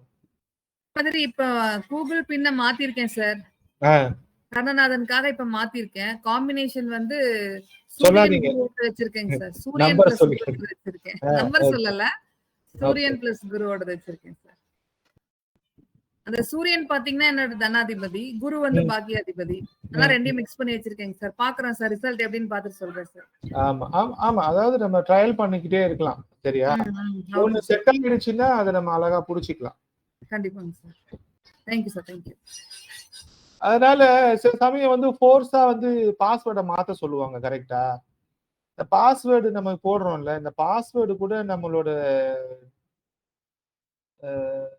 விஷயங்கள்ல பாதிப்பை ஏற்படும். அப்ப நமக்குன்ட்டு லக்கா ஒரு 4-5 பாஸ்வேர்டை எழுதி வச்சுக்கணும். நம்ம கம்ப்யூட்டர் தான் யூஸ் பண்றோம், போன் தான் யூஸ் பண்றோம், எல்லா இடத்துலயுமே ஆன்லைன் அக்கௌண்ட் தானே வச்சிருக்கிறோம். அப்ப ஒரு தடவை ஒரு பாஸ்வேர்டை கொடுத்துட்டு திருப்பி வந்து ஒரு 6 மாசம் கழிச்சு பாஸ்வேர்டை மாத்துங்கன்னு. அப்ப நீங்க ஒரு புதுசா ஒரு பாஸ்வேர்டை கொடுப்பீங்க பேங்க் அக்கௌண்ட்டுக்கு. சரியா? பொதுவா லாகின் பண்றதுக்கு ஆன்லைன் அக்கௌண்ட்டுக்கு. அப்ப நீங்க புதுசா கொடுக்குற பாஸ்வேர்டு உங்களுக்கு மேட்சா இல்லாத மாதிரி இருந்துச்சுன்னா அது உங்களோட டிரான்சாக்ஷனை அஃபெக்ட் பண்ணணும். அப்ப நீங்க ஒரு பாஸ்வேர்டு மட்டுமே ஒரு 10 பாஸ்வேர்டு உங்களுக்கு லக்கா இருக்கிற மாதிரி சேவ் பண்ணி வச்சுக்கணும். இந்த பாஸ்வேர்டு இல்லைன்னா இந்த பாஸ்வேர்டு, இந்த பாஸ்வேர்டு இல்லைன்னா இந்த பாஸ்வேர்டு. ஏன்னா பாஸ்வேர்டு எல்லாமே இப்ப வந்து ஒன்னு 8 லெட்டர் இருக்கணும், அதுல வந்து ஒன்னு நியூமராலஜி ஒரு நம்பர் இருக்கணும், ஒரு ஸ்பெஷல் கேரக்டர் இருக்கணும் அப்படின்லாம் ரெஸ்ட்ரிக்ஷன் சொல்றாங்க இல்லையா? ஒரு அப்பர் லெட்டர் இருக்கணும், ஒரு லோயர் லெட்டர் இருக்கணும் அப்படின்ற மாதிரி எல்லாம் சொல்றாங்கல்ல. அப்ப நம்ம வாழ்க்கைய கான்சியஸா அணுகணும்னா நம்ம ஒரு 5 பாஸ்வேர்டாச்சும் நம்ம நியூமராலஜி படி மாத்தி வச்சுக்கணும். நமக்கு மெமரிபிளா இருக்கணும். அப்ப ஒரு புது பாஸ்வேர்டை மாத்திட்டு பேங்க் வந்து புதுசா பாஸ்வேர்டு மாத்த சொல்லுதுன்னா அந்த ஆன்லைன் அக்கௌண்ட்டுக்கு இந்த பாஸ்வேர்டை நீங்க ஆல்ரெடி முன்னாடியே ப்ரிப்பேர் பண்ணி வச்ச ஒரு பாஸ்வேர்டை தான் கொடுக்கணும். புரியுதா? இப்பெல்லாம் வந்து கூகுளே வந்து பாஸ்வேர்டை சஜஸ்ட் பண்ணி யூஸ் பண்ணுது. அது வந்து செக்யூரிட்டிக்காக அவங்க ஏதோ பாஸ்வேர்டு யூஸ் பண்ணுவாங்க. பட் அதை அது நமக்கு லக்கா இருக்கலாம், இல்லை நம்ம நேரம் அது அன்லக்கா இருக்கலாம் இல்லையா? அப்ப இந்த மாதிரி விஷயங்கள் எல்லாம் நமக்கு கண்ணுக்கு தெரியாம நடக்கிற குளறுபடிகள். நம்ம இருந்துகிட்டே இருப்போம். கவர்மெண்ட் வந்து திடீர்னு கெசட்ல வந்து வீட்டு பேரை மாத்திரும், திடீர்னு புது நியூ நம்பர்னு ஒண்ணு கொடுத்துரும். நம்ம வீடு வாங்கினப்ப ஓல்டு நம்பர்னு ஒண்ணு இருக்கும், அப்புறம் நியூ நம்பர்னு இருக்கும். நிறைய அட்ரஸ் பார்த்துருப்பீங்க. ஓல்டு நம்பர்னு போட்டு ஒரு நம்பர் போட்டிருப்பானுங்க, அப்புறம் நியூ நம்பர்னு ஒண்ணு போட்டிருப்பானுங்க. நிறைய அட்ரஸ் கவர்மெண்ட்ல இருக்குது. இப்ப நம்ம தமிழ்நாட்டிலேயே ஓல்டு நம்பர் 108, நியூ நம்பர் 35 அப்படின்னு போட்டிருப்பானுங்க, அட்ரஸ் போட்டிருப்பானுங்க. ஓல்டு நம்பர் இருக்கிற வரைக்கும் வீடு நல்லா இருந்திருக்கும். திடீர்னு கவர்மெண்ட்ல என்ன பண்ணிருப்பாங்க, அதுக்கப்புறம் அந்த குடும்பம் அந்த வீட்டுல பிரச்சனை வந்திருக்கும்.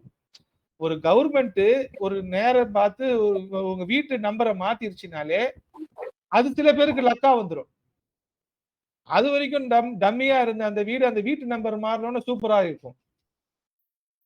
அப்ப உங்க வீட்டு நம்பர் மாறுதா, உங்க ஏதாச்சும் அட்ரஸ் சேஞ்சஸ் ஆகுதா, நேம் சேஞ்சஸ் இருக்குதா அப்படின்னாலே அங்க ஒரு சேஞ்சஸ் நடக்குதுன்னு அர்த்தங்க. சரியா? அப்ப அதை நம்ம ரொம்ப க்ளோஸா பார்க்கணும். அப்ப நம்ம வீட்டு நம்பர் மாறுதா, நம்ம வீடு மாறும்போது கூட நம்ம ஒரு வீடு வாடகைக்கு இருக்கிறோம் அப்படின்னா அந்த வீட்டுல இருந்து இன்னொரு வீட்டுக்கு வாடகைக்கு போகும்போது கூட நம்ம நியூமராலஜி பாக்குறது நல்லது. நம்ம ஒரு கடையை இங்க இருந்து காலி பண்ணிட்டு இன்னொரு இடத்துக்கு ஒரு வாடகைக்கு வேற இடத்துக்கு ஆபீஸ் பாக்குறோம்னா கூட அது நல்லது, அதை பார்க்கணும். இல்ல நம்ம ஒரு பிசினஸ் எக்ஸ்பான்ஷன் பண்றோம்னா இருக்கிற பிசினஸ் நல்லா தான் போயிட்டு இருக்கும். நீங்க புதுசா எக்ஸ்பான்ஷன் பண்றீங்கன்னு ஒரு கடை போடுவீங்க இல்லையா, அந்த கடையோட அட்ரஸ் சரியா இருக்குதான்னு பார்க்கணும். சரியா? அட்லீஸ்ட் அது இந்த நம்பருக்கு ஃப்ரெண்ட்லியா இருக்கணும். ஏன்னா இந்த கடை மெயின் கடை, இன்னொரு கடை இதோட எக்ஸ்டென்ஷன் அப்படின்னா அந்த கடையோட நியூமராலஜிக்கல் நம்பர் இந்த கடையோட நியூமராலஜிக்கல் நம்பருக்கு ஃப்ரெண்ட்லியா இருக்கணும். இந்த மாதிரிலாம் நம்ம அந்த ஜோதிடத்தோட அடிப்படை விதிகளையே பார்த்தோம்னாலே போதும். ரொம்ப பெருசா பார்க்க வேணாம். அடிப்படையா என்ன பார்க்கணும்னா, இந்த நம்பர் அந்த நம்பருக்கு நம்பரா, இந்த நம்பர் அவனுக்கு எதிரியா? அப்படி இல்லைன்னா நம்ம ஜனனகால ஜாதகத்துல இருக்கிற நட்பு விகிதங்கள் ஒண்ணு இருக்கும், நைசார்கிக நட்பு விகிதங்கள்னு ஒண்ணு இருக்கும். அது ரெண்டுத்தையும் கூட்டி ஐமடங்கு நட்புன்னு சொல்லி ஒண்ணு பார்ப்போம். அதாவது உங்க உங்க பிறந்த ஜாதகத்தை நீங்க எக்ஸாக்ட் ப்ரெடிக்ஷன்ஸ்க்கே போட்டீங்கன்னா, பிறந்த கால நட்பு விவரங்கள், அப்புறம் நைசார்கீக நட்பு விவரங்கள், இது ரெண்டத்தையும் கூட்டி அதி நட்பு வரும். இந்த கிரகமும் இன்னொரு கிரகமும். அப்ப அதிபகை அதி நட்பு அப்படின்னு வரும். அப்ப அதிபகைன்னு வர 2 கிரகங்கள் இருக்கும் இல்லையா? இந்த சைடு டேபிளர் காலம் இருக்கும், இப்படி காலம் ரோ இருக்கும். அப்ப அதிபகைன்னு வருதுன்னா 2 கிரகங்கள், அதாவது ஃபார் எக்ஸாம்பிள் வந்து செவ்வாயும் சனியும் அதிபகை அப்படின்னு வருது உங்களுக்கு உங்க பிறந்த ஜாதகத்துல அப்படின்னா, அந்த அதிபகை வர அந்த 2 நம்பர்ஸை வச்சு நீங்க எங்கேயாச்சும் யூஸ் பண்ணிருந்தீங்கன்னா உங்களுக்கு அது கண்டிப்பா பாதகத்தை தான் செய்யும். அப்ப நீங்க நியூமராலஜி செலக்ட் பண்ணும்போது அந்த ஒரு கேட்டகரியையும் எடுத்துக்கலாம். உங்க ஜாதகத்துல போயிட்டு அதிபகை அதி நட்பு இருக்கிற காம்பினேஷனை எடுத்துக்கிட்டு, அதிபகை வர நம்பர் இருக்கு இல்லையா, 2 கிரகங்கள் சேர்ந்து அதிபகைன்னு இருக்கிறத நீங்க யூஸ் பண்ணக்கூடாது. அந்த எண்ணை வந்து ரெண்டு டிஜிட்டா வர மாதிரி யூஸ் பண்ணக்கூடாது. அதி நட்பு அப்படின்னு வர 2 கிரகங்கள் இருக்கும் உங்க ஜாதகத்துல, அந்த 2 கிரகங்களை நீங்க மாத்தி மாத்தி வர நம்பர்ஸை யூஸ் பண்ணிட்டாலே உங்களுக்கு நிறைய இடத்துல சக்சஸ் வந்துடும். ஸோ இந்த இதையும் நல்லா நோட் பண்ணிக்கோங்க, மைன்வெட்டா நோட் பண்ணிக்கோங்க. உங்க ஜாதகத்துல அதிபகை வருகின்ற 2 கிரகங்கள் சேர்ந்து அதிபகைன்னு வருகின்ற அந்த கிரகங்களின் எண்களை 2 டிஜிட் வர மாதிரி எந்த இடத்துலயும் யூஸ் பண்ணாதீங்க, பக்கத்துல வர மாதிரி. அதி நட்புன்னு வர அந்த நண்பர்களை வந்து நீங்க பக்கத்துல யூஸ் பண்ணுங்க. அது வந்து உங்களுக்கு வெற்றியை கொடுக்கும். புரியுதா? ஸோ இது ஒரு ஜாதகத்தை பார்த்து நம்ம அந்த நம்பர் எடுக்கிற ஒரு விஷயம் சொன்னோம். ஃபர்ஸ்ட் கர்ணநாதன் சொன்னேன் இல்லையா, அதிபகை அதி நட்பு அப்படின்றது சொன்னேன் இல்லையா. அதுக்கப்புறம் வந்து உங்களுடைய பிறந்த ஓரை இருக்குல்ல, நீங்க பிறந்த ஓரை, அந்த பிறந்த ஓரையின் அதிபதி நம்பர்ஸை யூஸ் பண்ணி பாருங்க, அது உங்களுக்கு ஹெல்ப்ஃபுல்லா இருக்குதான்னு பாருங்க. பிறந்த கிழமை இருக்குல்ல, பிறந்த கிழமை, இந்த கிழமைநாதன் வந்து ரொம்ப இன்ஃப்ளூயன்ஸ் பண்ணுவாரு ஜாதகத்துல. நம்ம பிறந்த கிழமை பலன்கள் வந்து ரொம்ப நல்லா நடக்கும், சரியா? அப்ப அந்த கிழமை அதிபதியின் எண்கள் வந்து உங்களுக்கு லக்கா இருக்குதான்னு யூஸ் பண்ணி பாருங்க. அவர் உங்களுக்கு காப்பாத்திக்கிட்டே இருக்காரு, அவர் உங்களுக்கு ஃபேவரா இருக்காருன்னா அதை கெட்டியா புடிச்சுக்கோங்க. கிழமைநாதன் வந்து உங்களுக்கு எந்த கெடுதலும் செய்ய மாட்டார். இப்ப நான் வந்து சனிக்கிழமை பிறந்தேன் அப்படின்னா என் லைஃப்ல நான் பார்த்தது சனிக்கிழமை வந்து எனக்கு நல்லா தான் இருக்கும், சரியா? ஐ லவ் த டே. அது நம்ம ஆத்மார்த்தமா உணரணும், சரியா? அப்ப அது மாதிரி உங்களுக்கு என்ன கிழமை நல்லா இருக்குதுன்னு பார்த்து அந்த கிழமைகளோட இதை யூஸ் பண்ணுங்க. அடுத்து பஞ்சபக்ஷி வீடியோஸ் எல்லாம் கொடுத்துருக்கிறேன் இந்த உங்களுக்கு இந்த மெர்லின் அனாலிட்டிக்ஸ்ல பஞ்சபக்ஷி கொடுத்துருக்கிறேன். பஞ்சபக்ஷியில வந்து உங்களுக்கு படுபக்ஷி அப்படின்னு சில நாட்கள் வரும், படுபக்ஷி அப்படின்னு சில நாட்கள் வரும். நீங்க பிறந்த நட்சத்திரத்தை வைத்து உங்களுக்கு ஒரு பட்சி இருக்கும், அந்த பட்சியை வைத்து உங்களுக்கு ஒரு ஆட்சி நாட்கள் படுபட்சி நாட்கள்னு வரும். அந்த ஆட்சி நாட்கள் என்ன பாருங்க, அந்த ஆட்சி நாட்களோட நம்பர்ஸை நீங்க யூஸ் பண்ணுங்க. உங்களுக்கு அந்த படுபட்சின்னு வர நாட்கள் இருக்குல்ல, அந்த படுபட்சின்னு வர நாட்களோட எண்களை நீங்க யூஸ் பண்ணாதீங்க, நிச்சயமாகவே அது உங்களுக்கு பிரச்சனையை தான் கொடுக்கும். இதெல்லாம் மேண்டேட்டரியா யூஸ் பண்ணலாம் நீங்க, சரியா? அதில் ஒன்னொன்னா சீர்தூக்கி பார்த்துட்டு வரணும். வணக்கம், சொல்லுங்க. இப்ப நீங்க நிறைய காம்பினேஷன் கொடுக்குறீங்க. இப்ப பார்த்தா ஒண்ணு சரியா வருது, ஒண்ணு மாறி வருது. இப்ப எனக்கு வந்து கர்ணநாதன் வந்து பாத்தீங்கன்னா கரசை யானை சந்திரன், அப்ப 2 வருது. எனக்கு வந்து லக்கணம் சிம்ம லக்கணம், 12 கூடியவர் சந்திரனார், அவரே 2ல வந்து உட்கார்ந்துருக்காரு. எனக்கு எல்லா இடத்துலயுமே 2 அதிகமா வருது. எனக்கு வந்து காரணம் தான் உத்தரம் வந்து பஞ்சபட்சி, அது வந்து திங்கட்கிழமை பஞ்சபட்சியா வருது. இப்ப நான் இதெல்லாம் எப்படி சார் எடுக்கிறது? கர்ணநாதன் மாதிரி வருது, அடுத்து யோகி நவிகளை பாத்தீங்கன்னா வஜ்ரம் வருது, அதுல 2 வருது. அவரே எனக்கு 12ஆம் அதிபதியா வர்றாரு, அவரே 2லயே இருக்காரு. இப்ப இதுக்குதான் நான் சொல்றேன் 3 மாசம் எடுத்துக்கணும்னு சொல்றேன். சிலருக்கு உடனே அமைஞ்சிரும். இப்ப நமக்கு இந்த மாதிரி இவ்வளவு கன்ஃபியூஷன் இருக்கு இல்லையா, அப்ப அந்த ஸ்பிளிட் டெஸ்டிங்னு சொன்னேன்ல, ஒரே மாதிரியான இடத்துல ஒரே டெஸ்ட்டை 2 விதமான விஷயத்துக்கு செய்யணும், எதுல ரிசல்ட் அதிகமா வருதோ அதை எடுத்துக்கணும்ட்டு. இதுக்கு பேர் மார்க்கெட்டிங் எக்ஸ்பெரிமெண்ட்ஸ். சரியா? அதை நம்ம செஞ்சு தான் எடுக்கணும். இது வந்து நம்ம முயற்சி செஞ்சு நம்ம ஆத்மார்த்தமா உணர்ந்து எடுக்கணும். கேட்டகரிக்கலா 2 கெடுதல் செய்யாது உங்களுக்கு. ஆனா பஞ்சபக்ஷி படுபக்ஷி வர நாள்ல உங்களுக்கு அது பாதகமா இருக்கு, அன்னைக்கு நல்லா இல்ல நீங்க ஃபீல் பண்ணீங்கன்னா அந்த நம்பரை வந்து நீங்க யூஸ் பண்றதை தவிர்க்கலாம், வேற நம்பரை எடுக்கலாம். ஐயா நான் ஒன்று பகிர்ந்து கொள்ளலாமா? சரி. ஐயா நான் இதை வந்து ஆய்வு செய்யும் போதும் எனக்கு வந்து இந்த வேரியபிள்ஸ் நிறைய இருக்கிறதுனால குழப்பங்கள் நிறைய இருந்தது. அதனால நான் என்ன பண்ணேன், அது பிளைண்ட் டெஸ்டாவே எடுத்துட்டு போனேன். என்னுடைய டெலிகிராம்ல வந்து நான் எனக்குனே தனியா ஒரு சேனல் திறந்துக்கிட்டு அதுல வந்து ஒவ்வொரு முறையும் அந்த 1 ஹவருக்கு வருகின்ற ஓரை இருக்கு இல்லையா, அந்த நடக்கின்ற சம்பவங்கள்ல வந்து நான் 2ஆ பிரிச்சுக்குவேன். 1 நானா எஃபர்ட் போடுறது, 2 நான் எஃபர்ட் போடாமலே எனக்கு வர்ற விஷயங்கள். அப்போ எந்தெந்த இடங்கள்ல வந்து எனக்கு எஃபர்ட் போடாமலே அல்லது எதிர்பார்த்ததை விட எனக்கு இன்னும் அதிகமான நன்மை வந்து சேருதோ அந்த ஈவெண்ட் அப்படியே கேப்சர் பண்ணிக்கிட்டு அந்த ஓரையை வந்து நான் அப்படியே கேப்சர் பண்ணி 2 சைட் பை சைட் வந்து டெலிகிராம்ல போட்டு வச்சுக்குவேன். ஆனா 1 வாரம் கழிச்சு தான் நான் அதை வந்து கனெக்டிங் த டாட்ஸ் செய்வேன். ஏன்னா நம்ம முன்கூட்டியே வந்து ஜாதகப்பட்டு வேலை செய்யும் அதாவது வேலை செய்யும் அப்படின்னு நம்ம எடுத்துட்டு போனோம்னாக்கா நமக்கு வந்து அந்த எக்ஸ்பெக்டேஷன் வந்து ஓவர்லேப் பண்ணிடும். ஸோ அதை முதல்ல வந்து சம்பவங்களை நடக்க விட்டுட்டு அதுக்கப்புறம் அதை வந்து வாரத்தின் கடைசியில வந்து இது இப்படி நடந்திருக்கு, நடக்கும்போது இந்த ஓரை இந்த நாள் அல்லது இந்த நட்சத்திரம் இந்த திதி அல்லது இந்த கரணம் அப்படின்னு சொல்லி நான் எடுத்து ஒரு 3 மாதத்துல சூரிய ஓரையும் புதன் ஓரையும் எனக்கு சூப்பரா ஒர்க் அவுட் ஆகுது அப்படின்னு சொல்லி நான் பிடிச்சி எடுத்தேன். அதுக்கப்புறம் ஒரு 2 மாதங்கள் வந்து நான் அதை நம்பிக்கையா என்ன சொல்லுவாங்க ஒரு ஹைபோதசிஸா வந்து டெஸ்ட் பண்ண அது எனக்கு புரிமான் ஆயிடுச்சு. அதுக்கப்புறம் தான் நான் போயிட்டு ஜாதகத்துல 9ஆம் வீட்டு யோகாதிபதி வீடு அந்த இடத்துல சூரியனும் புதனும் நல்ல நிலைமையில உட்காந்துருக்காங்கன்னு சொல்லி நான் புரிஞ்சுக்கிட்டேன். அதுக்கப்புறம் 11ஆம் வீட்டின் அதிபதியே புதனாக வருவதால் அதையும் நான் வந்து எடுத்துக்கிட்டேன். அதுக்கப்புறம் பின்னோக்கி பார்க்கும்போது பள்ளிக்கூடத்துல பச்சை வர்ண ஸ்போர்ட்ஸ் குழுக்கள் தான் நாங்க வந்து அதிகமா ஜெயிச்சிருக்கோம், ட்ராஃபி வாங்கியிருக்கோம் அப்படிங்கிறதெல்லாம் வந்துச்சு. அதுக்கப்புறம் என் கூட பழகிறவங்க எல்லாரையுடைய ஃபோன் நம்பரையும் வந்து நானே எடுத்து பார்க்கும்போது பிரச்சனை கொடுக்குறவங்களுடைய நம்பர் என்ன வருது, நல்ல நம்பிக்கையான நண்பர்கள் அவங்களுடைய நம்பர் என்ன வருது, இப்படிலாம் பார்க்கும்போது அந்த 5 என்பது அதிகமா அங்க இன்வால்வ் ஆகுது புதனுடையது. அதுக்கப்புறம் அந்த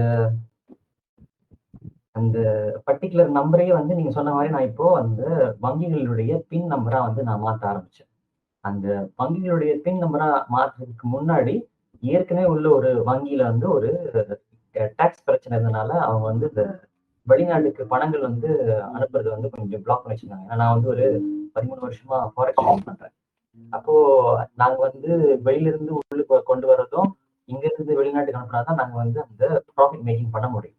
ஸோ அதுல வந்து ஒரு பிளாக் இருந்தப்போ இந்த புதன் ஓரை சூரிய ஓரை அல்லது ஞாயிற்றுக்கிழமையில பேங்க் கிடையாது, ஆனா புதன்கிழமையில் வருகின்ற சூரிய ஓரை அல்லது புதனுக்கு நட்பாக அமைந்திருக்கும் அந்த டீம் பியின் நாட்கள் சுக்கிரனுடைய நாளில் வருகின்ற அந்த சுக்கிர ஓரையில் வருகின்ற புதன் சூட்சம ஓரையா இருக்கலாம் அல்லது சுக்கிரனுடைய நாளில் வருகின்ற புதன் ஓரையா இருக்கலாம் அப்படின்னு சொல்லி இப்ப எடுக்கும்போது சில இடங்கள்ல வந்து அக்கௌண்ட் கொடுப்பாங்களா இல்லையா அப்படிங்கிற சந்தேகத்திலே போகும்போது கூட கூப்பிட்டு கொடுத்த மாதிரி அனுபவங்கள்லாம் கூட வந்துச்சு. ஆனா அதுக்கு முன்னாடி உள்ள ஒரு வங்கியில வந்து அந்த வங்கியினுடைய கூட்டுத்தொகையை கூட்டினாக்கா எனக்கு வந்து அந்த 7ஆம் நம்பர் வரும். அப்போ கேது அப்படிங்கிறது வந்து எனக்கு வந்து எந்த அந்த நம்பரும் எனக்கு செட் ஆனதே இல்லை. ஸோ அந்த வங்கியினுடைய மலேசியால இருக்கிற வங்கிகளையே வந்து எல்லாத்தையும் வந்து கூட்டி எடுத்து 5ஆம் நம்பர்ல வருகின்ற ஆர்எஸ்பி பேங்க் அப்படிங்கிற 1ஆம் எண்ணில் வருகின்ற ஆர்எஸ்பி பேங்க் அப்படிங்கிற வங்கிக்கு தான் போயிட்டு நான் வந்து அக்கௌண்ட் கேட்டப்போ உடனே வந்து அந்த பேங்க்ல உள்ள பிரச்சனையை செட்டில் பண்ணி கொடுத்து எனக்கு கரண்ட் அக்கௌண்ட் ஓப்பன் பண்ணி கொடுத்து இப்போ எனக்கு அந்த பர்டிகுலர் அக்கௌண்ட்ல வந்து ஸ்மூதா எல்லா டிரான்சாக்ஷனும் போயிட்டு இருக்கு. ஸோ நான் ஆரம்பிச்சது வந்து குழப்பத்தோட தான், ஆனா நான் அதை பிளைண்ட் டெஸ்டா எடுத்தேன். சம்பவங்களை நடக்க விட்டுட்டு ஓரை என்ன ஓடுது, அந்த அன்னைக்கு நட்சத்திரம் என்ன நாள் என்ன அப்படிங்கிறத கேப்சர் பண்ணிக்கிட்டு அதுக்கப்புறம் வார கடைசியில அதில் உட்காந்து கனெக்டிங் த டாட்ஸ் அப்படிதான் நான் வந்து பிடிச்சிட்டு பண்ணியிருக்கேன். எக்ஸாக்டா நீங்க பண்றதுதான் சரியான மெத்தடு. அதை தான் நான் என்னுடைய எல்லா வகுப்புலையும் சொல்லியிருக்கிறேன். வாழ்த்துக்கள். இப்ப உங்களுக்கு முன்னாடி பேசின நண்பருக்கும் நான் இதை தான் சொல்றேன். ஏன்னா ஜோதிடத்துல பொது விதிகள் எப்போதுமே நமக்கு ரிசல்ட்டை கொடுக்கல அப்படின்னா நம்ம வாழ்க்கைய ஒரு 6 மாசம் டீட்டெயிலா அப்சர்வ் பண்ணி டேட்டாவை கலெக்ட் பண்ணி நமக்கு என்ன நடக்குது அப்படின்றத புரிஞ்சுக்கணும். நமக்கு எந்த நாள் நல்லா இருக்குன்னு நம்மளே புரிஞ்சுக்கணும். நமக்கு ஒரு நாள்ல வாரத்துல 7 நாள்ல பகல் பொழுது நல்லா இருக்கா, திங்கட்கிழமை பகல் பொழுது நல்லா இருக்கா, திங்கட்கிழமை இரவு பொழுது நல்லா இருக்கா, அது மாதிரி திங்கள்ல இருந்து ஞாயிற்றுக்கிழமை வரைக்கும் 2 போர்ஷனா, பகல் போர்ஷன், இரவு போர்ஷன். இந்த பகல் போர்ஷன் இரவு போர்ஷன்றது கர்ணம், புரியுதா? 24 மணி நேரத்துல கர்ணம் அப்படின்ற மாதிரி எடுங்க. அப்ப பகல் போர்ஷன் இரவு போர்ஷன், திங்கட்கிழமை 2 போர்ஷன், அது மாதிரி 14 போர்ஷனை நீங்க உணரணும். உங்க ஒரு டேபிள் போடணும். ஒரு டேபிள் போட்டு திங்கள் காலை இரவு, அது மாதிரி 7 நாளைக்கும் காலை இரவு போட்டு ஒரு 6 மாசம் நீங்க உங்க லைஃப்ல அப்படியே யோசிக்கணும். யோசிக்கும் பொழுது திங்கட்கிழமை காலையில எல்லாம் நல்லா இருக்கிற மாதிரி இருக்கா, ஏதாச்சும் விஷயங்கள் செஞ்சா அது நமக்கு சாதகமா இருக்கா, இல்ல அது தடங்கள் ஏற்படுத்துதா, நைட்டு செஞ்சா நல்லா இருக்கா அப்படின்ற மாதிரி காலை மாலை ரிசல்ட்ஸை நீங்க பட்டியலிடணும். இதை பட்டியலிடிச்சீங்கன்னா இது ரிவர்ஸ் இன்ஜினியரிங். இது உங்க பஞ்சபக்ஷியை கண்டுபிடிக்கிறதுக்கான மெத்தட். உங்களுக்கு பஞ்சபக்ஷி உங்களுடைய பிறந்த நட்சத்திரத்துக்கு ஏத்த மாதிரி ஒண்ணு இருக்கும், இல்ல அது சூட்சமமா வேற ஒண்ணு சக்சஸ்ஃபுல்லா இருக்கும். உங்களுக்கு அது தெரியல அப்படின்ற பட்சத்துல ரிவர்ஸ் இன்ஜினியரிங் இந்த மாதிரி நீங்க 7 நாளைக்கு 12 போர்ஷனா பாதி பாதியா பிச்சு 14 போர்ஷனா வச்சு அந்த 14 போர்ஷன்ல ஒரு 6 மாசம் எப்படி இருக்குதுன்னு அப்சர்வேஷன் பண்ணீங்கன்னா, இல்ல உங்களுக்கு ஞாபகம் இருக்குது அப்படின்னா, அது மாதிரி பாத்தீங்கன்னா உங்களுக்கே கிளியரா தெரியும். இந்த கிழமையில இந்த டைம்ல எனக்கு பண்ணா நடக்கல, என்னதான் தலைகீழ தண்ணி குடிச்சாலும் நடக்க மாட்டுது, ஆனா இந்த டைமுக்கு அப்புறம் நல்லா இருக்குது அப்படின்ற மாதிரி உங்களுக்கு தெரிஞ்சதுன்னா அதை நோட் பண்ணுங்க. அதை நோட் பண்ணிட்டீங்கனாலே பாதி வாழ்க்கையில ஜெயிச்சிடலாம். அப்ப எந்த இடத்துல நீங்க எனர்ஜி கம்மியா இருக்கிறீங்களோ அந்த இடத்துல நீங்க புதுசா எதையும் செய்யாம அந்த நேரத்துல என்ன ஒர்க் அவுட் ஆகுதோ அந்த வேலைகளை செய்யலாம். சரியா? இது எல்லாமே ஒண்ணுக்கு ஒண்ணு கனெக்டட். சொல்லுங்க. Doubt sir. இப்போ வியாழக்கிழமையில சுக்கிரன் ஒர்க் பண்ணான்னு சொல்றாங்க, அது சரியா? எந்த ஒரு விஷயமுமே ஒவ்வொரு ஜாதகருக்கும் தனிப்பட்ட முறையில நடக்கும் சார். அதுதான் எல்லாருமே புரிஞ்சுக்க மாட்டாங்க. பொது விதிகள் எல்லாருக்கும் அப்ளை ஆகாது. இப்ப தாரா பலன் இருக்குல்ல, நீங்க பிறந்த நட்சத்திரத்துக்கு தாரா இருக்குல்ல, ஜென்ம தாரை, சம்பத்து தாரை அப்படின்னு இருக்குல்ல. பொதுவா என்ன நடக்கும்? சம்பத்து தாரைனா நல்ல தாரை, நல்லது நடக்கணும். விபத்து தாரைனா கெடுதல் நடக்கணும். சில பேருக்கு என்ன நடக்கும்? இந்த விபத்து தாரை, பிரத்யோக தாரை, பாதக தாரைன்னு இருக்கு இல்லையா, வதத்தாரை இருக்குல்ல, இந்த டைம்ல தான் காசு வரும். சம்பத்து தாரை சரியா வேலை செய்யாது. அப்ப நான் உங்களுக்கு நார்மலா எல்லாமே நல்லா இருக்கிறவங்க ஜோசியத்துக்குள்ள வர மாட்டாங்க சார். இப்ப நம்ம இன்டெப்தா பண்ணணும்னா நம்ம நியூமராலஜி கிளாஸோட எல்லாத்தையும் பாருங்கன்னு சொல்றேன். அதாவது நீங்க ஒரு 6 மாசம் டேட்டாவை எடுக்கணும் சார். அதுல எடுக்கும்போது ஒவ்வொரு நாள் தாரை இருக்குல்ல, இன்னைக்கு சம்பத்து தாரையா, இன்னைக்கு வதத்தாரையா, இன்னைக்கு என்ன தாரை, இந்த தாரைகள் நடக்கும் பொழுது அன்னைக்கு நான் எப்படி இருந்தேன், இன்னைக்கு எனக்கு லைட்டா கால் கீறிக்குச்சா, லைட்டா ஸ்கிராச் ஆயிடுச்சா, இன்னைக்கு ஆபீஸ்ல சண்டை நடந்துச்சா, இன்னைக்கு ரெஸ்ட்லெஸ்ஸா இருந்தேனா, இன்னைக்கு லாஸ் நடந்துச்சா, இன்னைக்கு பணம் திடீர்னு வந்துச்சா, என்னைக்கெல்லாம் பணம் நிறைய வருது, திடீர்னு சம்பளம் வர்றது கிடையாது. சரியா? என்னைக்கு இன்ஃப்ளோ நிறைய இருக்கு, அந்த மாதிரி எல்லாம் நீங்க நோட் பண்ணீங்கன்னா, தாரைகளை நோட் பண்ணணும். நட்சத்திரங்கள் தான் தாரைகள். நட்சத்திரங்களை நோட் பண்ணா அதுதான் தாராபலன். சரியா? நட்சத்திரங்களை நோட் பண்ணணும், கிழமைகளை நோட் பண்ணணும். கிழமைகளை நோட் பண்ணும் பொழுது பகல் இரவுல நோட் பண்ணணும். இதை நோட் பண்ணிட்டீங்கன்னா இந்த தாரை, இந்த கிழமை, இந்த பொழுது, இதை நீங்க ஃபைனலைஸ் பண்ணிட்டீங்கன்னா இந்த கிரகங்கள் இருக்குல்ல, இந்த நட்சத்திரத்தின் அதிபதி, இந்த கிழமை அதிபதி, எந்த கிழமையில நல்லா இருக்கிறீங்க அப்படின்னா அந்த கிழமையில அந்த கிழமை அதிபதி உங்களுக்கு ஹெல்ப் பண்ணுவார்னு அர்த்தம். அதை நீங்க ஃபைனலைஸ் பண்ணிடலாம். பணம், அதாவது நீங்க உங்க டேட்டா கரெக்டா இருக்குது, இந்த நட்சத்திரத்துல எனக்கு பணம் நிறைய வருது, அப்படி இல்லைன்னா இப்ப நீங்க ஒரு பிசினஸ் பண்றீங்க, இல்ல ஒரு ட்ரேடர் அப்படின்னா இப்ப டெய்லி சேல்ஸ் நடக்குது, நீங்க ஒரு ஹோட்டல் வச்சிருக்கிறீங்க, இல்ல ஒரு கடை வச்சிருக்கிறீங்கன்னா டெய்லி சேல்ஸ் நடக்கும் இல்லையா? அப்ப அந்த டெய்லி சேல்ஸ் பில்லை எடுத்து வச்சுக்கிட்டே இருக்கும் பொழுது திடீர்னு ஒரு நாள் பாத்தீங்கன்னா 3 விதமா நீங்க இதை எடுக்கலாம்.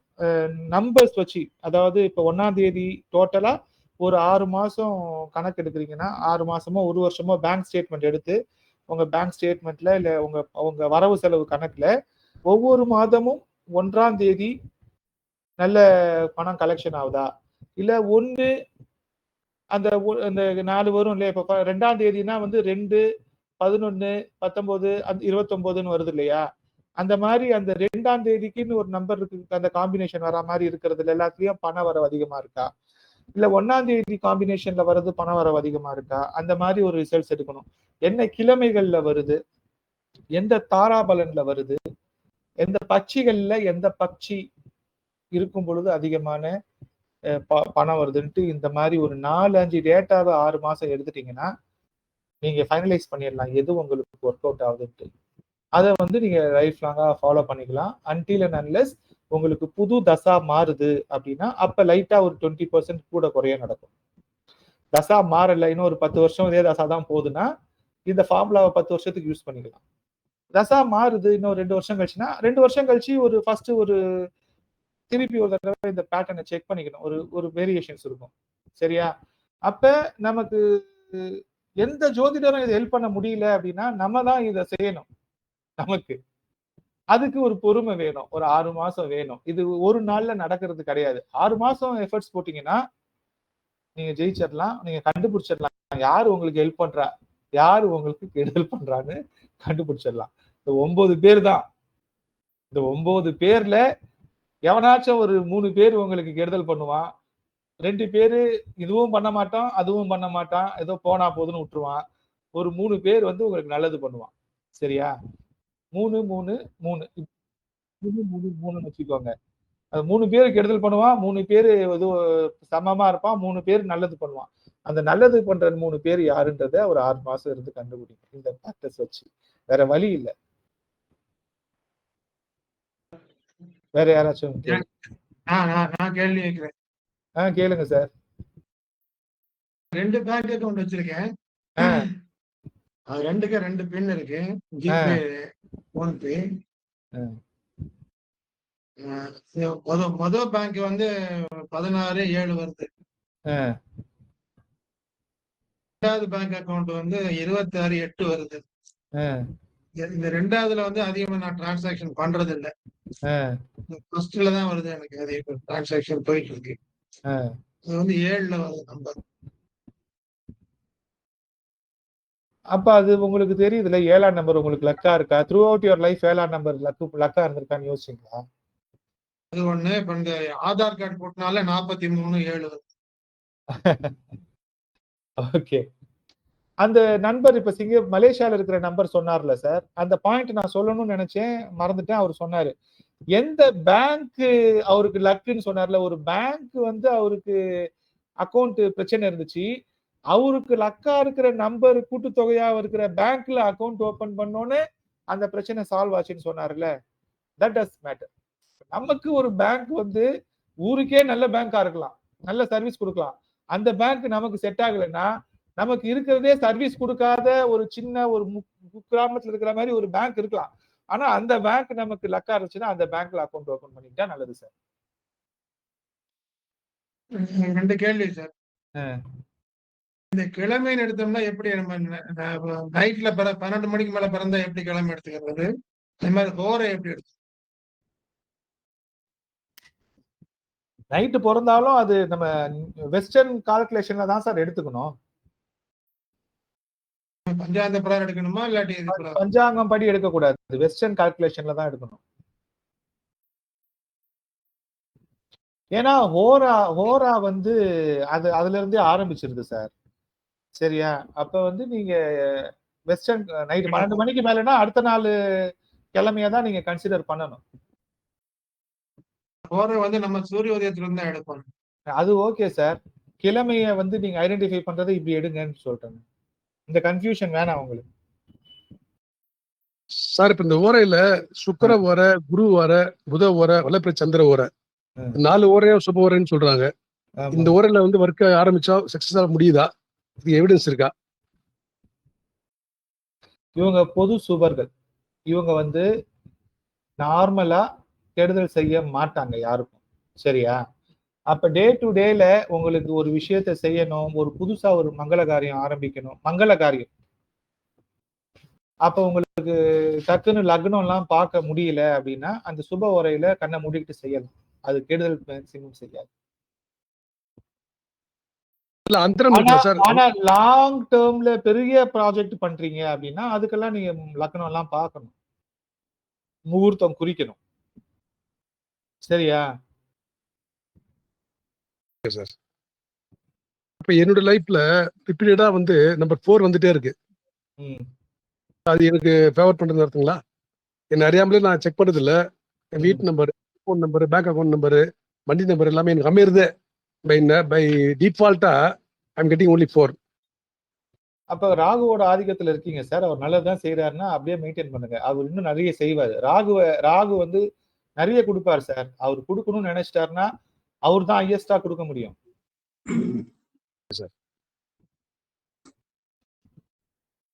நீங்க பெருசா வலைய விரிங்க சார். நீங்க இந்த என்ன பண்ணுவாங்க, சாதாரண மீன்பிடி படகுல போய் வலைய விரிக்கிறதுக்கு பதிலா ஒரு பெரிய லான்ச் வாங்கி பெருசா கடலுக்கு அடியில போயிட்டு வலைய விரிச்சு உட்கார்ந்து இருப்பாங்கல்ல, அந்த மாதிரி நீங்க பெருசா போடுங்க வலைய, உங்களுக்கு பெருசா கிடைக்கும். Okay sir, thank you. இப்போ பிரம்ம முகூர்த்தத்துல பண்ணா எதுவும் பார்க்க வேண்டியது இல்லைன்னா சொல்றாங்க இல்லைங்க சார்? அப்ப நம்ம எதுவும் லக்கணம் நட்சத்திரம் எதுவும் பார்க்க வேண்டியது இல்லைங்களா? இல்ல சார், நீங்க பிரம்ம முகூர்த்தத்துல பண்ண சூரிய உதயத்துக்கு முன்னாடி வந்து எது வேணாலும் பண்ணலாம் சார். சரியா? நீங்க வந்து அதுல பிரம்ம முகூர்த்தத்தை யூஸ் பண்ணிக்கலாம். அது மாதிரி 3 மணி, காலையில 3 மணி, மதியானம் 3 மணி, மதியானம் 12 மணி, இந்த டைம்ல எல்லாம் நீங்க வந்து பவர்ஃபுல் டைம். அந்த டைம் எல்லாம் நீங்க யூஸ் பண்ணிக்கலாம். மதியானம் 12 மணினா அது வந்து கூட்டினா 1 தானே 3 தானே வருது. அந்த அந்த 3ன்ற வர டைம்ல எல்லாம் நீங்க வந்து பிரேயர்ஸ் பண்றது, தியானம் பண்றதெல்லாம் நீங்க பண்ணீங்கன்னா அதெல்லாம் பிரபஞ்சத்துக்கு ஈஸியா கேட்கும். நீங்க வந்து டெய்லி நைட்டு 3 மணிக்கு எந்திரிச்சு உட்காந்து பிரேயர் பண்றீங்க, இல்ல டெய்லி மதியானம் 3 மணிக்கு உட்காந்து பிரேயர் பண்றீங்க அப்படின்னா, ரெகுலரா பண்ணீங்கன்னா, மத்த டைம்ல பண்றதை விட ஒரு கான்ஸ்டன்டா 3 மணியை பிடிச்சு பண்ணீங்கன்னா, அது வந்து நீங்க குரு கிட்ட டைரக்டா இன்டராக்ட் பண்ற மாதிரி. 3ன்றது குருல. அதனால அது ஈஸியா கேட்கப்படும். உங்க பிரேயர்ஸுக்குன்ட்டு ஒரு டைம் வைக்கணும்னா அது 3 மணி. எனக்கு நல்லா தெரியும், நிறைய மிகப்பெரிய ஆன்மீகத்துல இருக்கிறாங்கல்ல, மிகப்பெரிய மடாதிபதிகள், இந்த இந்த இந்த ரிலீஜன்ல இவங்க தான் டாப்னு இருக்கிறாங்கல்ல, அவங்க எல்லாம் 3 மணிக்கு எந்திரிச்சு முட்டி போட்டு ஜெபம் பண்ணுவாங்க. நைட்டு. அதாவது நான் பேர் சொல்ல விரும்பல, நீங்க ட்ரை பண்ணி பாருங்க. நீங்க எந்த மதம் வந்து இங்க பிரச்சனை கிடையாது. பிரேயர் தான் முக்கியம். நீங்க எந்த அளவுக்கு ஆத்மார்த்தமா வேண்டுறீங்க அப்படின்றது முக்கியம். நீங்க வந்து 3 மணிக்கு நைட்டு 3 மணிக்கு எந்திரிச்சு ஒரு 3/4 மணி நேரம் 1 மணி நேரம் முட்டி போட்டோ இல்ல எண்ணெய் விளக்கு அகல் விளக்கு ஏத்தியோ ரெகுலரா பிரேயர் பண்றீங்க அப்படின்னா you will get more power. குரு உங்களுக்கு டைரக்டா வந்து உங்க கூடயே பேசுவோம். சார் வணக்கம் சார். வணக்கம் சார். இது இப்ப சார் சொல்றது மாதிரி எனக்கு லைஃப்ல நடந்திருக்கு சார். இந்த 3 to 4 சார் 3 to நான் நார்கோயில் கிருஷ்ணகுமார் என் பேரு. இது சார் சொல்ற மாதிரி நான் வந்து நிறைய லைஃப்ல படிக்கும்போது வேலை பார்க்கும்போது எல்லாமே அந்த 3 o'clock எனக்கு முழிப்பு வந்துடும். அப்புறம் அந்த ஒரு 4 o'clock வர தூங்க முடியாது. அப்புறம் இது வந்து ஒருத்தர் சொன்னாரு, நான் ப்ரே பண்ணியிருக்கிறேன். அதே மாதிரி சில விஷயங்களும் எனக்கு அந்த லைஃப்ல வந்து சொல்யூஷன் கிடையாது. ஆனா அப்புறம் தூங்கிடுவேன் 4 மணிக்கு அப்புறம் 7 மணிக்கெல்லாம் எந்திப்பேன். அந்த மாதிரி நடந்திருக்கு. இது ஆக்சுவலா சார் சொல்றது நடந்திருக்கு. ப்ரே பண்ணியிருக்கிறேன், சில விஷயங்களை படிச்சிருக்கிறேன், சில விஷயங்கள் வந்து எனக்கு சொல்யூஷன் கிடைச்சிருக்குது அந்த டைம்ல. ஆனா யாரும் எழுப்பி விட மாட்டாங்க, நானா எந்திரிச்சிருக்கேன். அது எனக்கு நடந்திருக்கு சார். இது சார் சொல்றது எக்ஸாக்டா நடந்தது. கண்டிப்பா நடக்கும் சார். அந்த டைம் வந்து பிரேயருக்கு மட்டும்தான் உகந்த நேரமா, இல்ல நம்ம நல்ல காரியங்கள் அந்த மாதிரி ஆரம்பிக்கிறது இந்த மாதிரி இதுக்கு உகந்த நேரங்களா? வேண்டுதலுக்கு, பிரேயருக்கு தான். மனமுருகி வேண்டுவதற்கு அந்த நேரம் மிகச்சிறந்த நேரம். அது மாதிரி மதியானம் 12 மணிக்கு அந்த சூரியன் உச்சியில இருக்கும்போது எந்த நெகட்டிவ் எனர்ஜியும் வேலை செய்யாது. சார் அதே மாதிரி வியாழக்கிழமை மத்தியானம் 12 to 1 அந்த டைம்ல ப்ரே பண்ணப்ப நல்லது நடந்திருக்கு சார். நிறைய வாட்டி அது லைஃப்ல நடந்திருக்கு. அந்த 12 to 1 அந்த டைம் வியாழக்கிழமை பர்டிகுலரா நடந்திருக்கு சார். அதாவது எல்லா நாளுமே மதியம் உச்சி வேலையில வந்து சூரியன் உச்சியில இருக்கும் பொழுது அந்தகார சக்திகள் வேலை செய்யாது பூமியில. இருளின் ஆதிக்கம் கிடையாது. ஒளி தான் அப்ப ஆதிக்கம் செலுத்தும். சரியா? தேர் வில் பி அந்த டைம்ல நெகட்டிவ் எனர்ஜி நம்மளை அஃபெக்ட் பண்றது கம்மி. அதை தாண்டி உங்களுக்கு ஒரு நாளில் ஒரு நல்ல ஒரு லக்னம் டக்குன்னு தேடணும் அப்படின்னா எந்த லக்னமா இருந்தாலும் லக்னத்துக்கு 11ல சூரியன் இருக்கிற மாதிரி வச்சு அந்த அந்த லக்னத்தை டக்குன்னு நீங்க முடிவு பண்ணி செஞ்சீங்கனாலும் உங்களுக்கு வெற்றி கிடைக்கும். அதாவது உங்களுக்கு ஒரு முகூர்த்தம் குறிக்கணும் டக்குன்னு தெரியல அப்படின்னா அன்னைக்கு அந்த மாசம் ஃபுல்லா சூரியன் எங்க இருக்குதுன்னு பாருங்க. சூரியன் ஒரே வீட்டுல தான் இருப்பார். கரெக்டா? இப்ப வந்து அவர் சிம்மத்துல இருக்கிறாருன்னா இந்த மாசம் ஃபுல்லா வந்து லக்னம் வந்து துலாத்துல வரும்போது ஒரு வேலையை நீங்க பிளான் பண்ணிட்டீங்கன்னா அந்த 1 மணி நேரம் வந்து நீங்க பண்ற வேலையெல்லாம் வெற்றி தான், தோல்வி கிடையாது. அடுத்த மாசம் வந்து சூரியன் வந்து கன்னிக்கு போயிட்டாருன்னா அப்புறம் வந்து நீங்க விருச்சிகத்துல லக்னத்தை வச்சு அந்த மாசம் ஃபுல்லா வேலையை செய்யும். இப்ப சூரியன் வந்து 11 மாசம் 12 மாசம் ஒவ்வொரு ராசியில இருக்கும் பொழுது சூரியன் 11ல இருக்கிற மாதிரி லக்னத்தை அந்த மாசம் ஃபுல்லா வச்சு நீங்க வேலைகளை செஞ்சுக்கிட்டே வந்தீங்கன்னா அந்த காரியத்துல சூரியன் வெற்றியை கொடுப்பார்.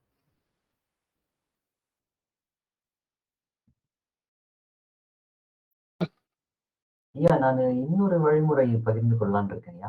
சொல்லுங்க ஐயா. உங்களுடைய எக்ஸாக்ட் ப்ரெடிக்ஷன் வந்து அஷ்டவர்க்க பலன்கள் அப்படிங்கிற ஒரு பேஜ் இருக்குங்க இல்லைங்களா?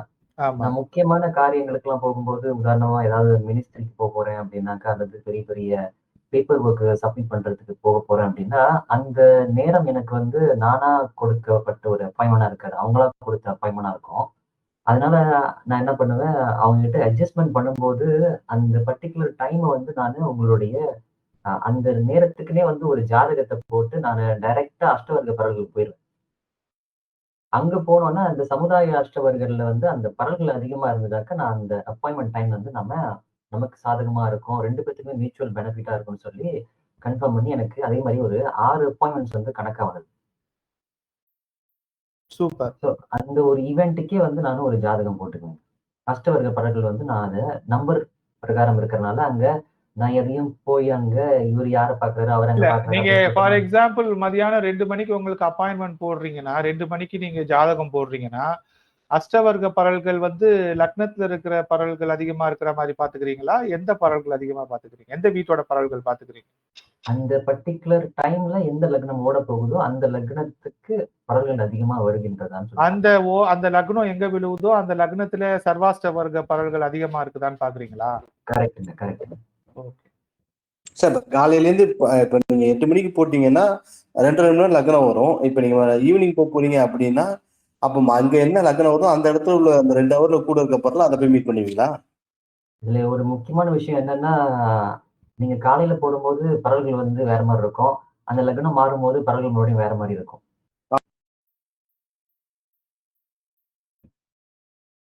ஆமா. இல்ல அதாவது அஷ்டவர்க்க பரல்கள் வந்து எந்த ராசியில அதிகமா இருக்குதோ அந்த இடத்துல அந்த மீட்டிங் டைம்ல இருக்கிற லக்னம் நல்லா இருக்குது அப்படின்னா அது வந்து ஒரு சக்சஸ்ஃபுல்லான ஃபார்முலா தான். இந்த இடத்துல வந்து யாரு வெற்றி பெறுவார், வெற்றி தோல்வி அப்படின்னு நம்ம பார்க்கும் பொழுது லக்னத்துக்கு அதிகமா வருதா 7ஆம் வீட்டு அதிபதிக்கு அதிகமா வருதான்ற மாதிரி பாத்தீங்கன்னா அதுக்கேற்ற மாதிரி ரிசல்ட் நமக்கோ எதிரிக்கோ சாதகமா வரும். அதுதான் சார் இப்போ ஒரு ஈவெண்ட்டுக்கு ஒரு ஜாதகம் போடுறாரு, ஆக்சுவலி பரல்கள் வந்து மேக்சிமம் மாறாது, அப்படிதான் இருக்கும். பரல்கள் வந்து மாறதுக்கு வாய்ப்பு இல்லை, ஒரு நாள் வரைக்கும் ஒரே மாதிரி தான் இருக்கும். அதனாலதான் சில இடத்துல ப்ரெடிக்ஷன் எடுக்க முடியறது இல்லை.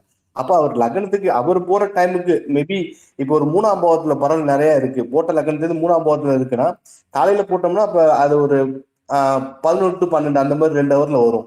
இப்ப அந்த ஊருக்கு போற நம்மளுக்கு சாதகமா இருக்குமா இல்ல ஆப்போசிட்ல உங்களுக்கு சாதகமா இருக்குமா? அவரு சொல்றது லக்னத்துக்கு சொல்றாருங்க. லக்னம் தான் அவரு.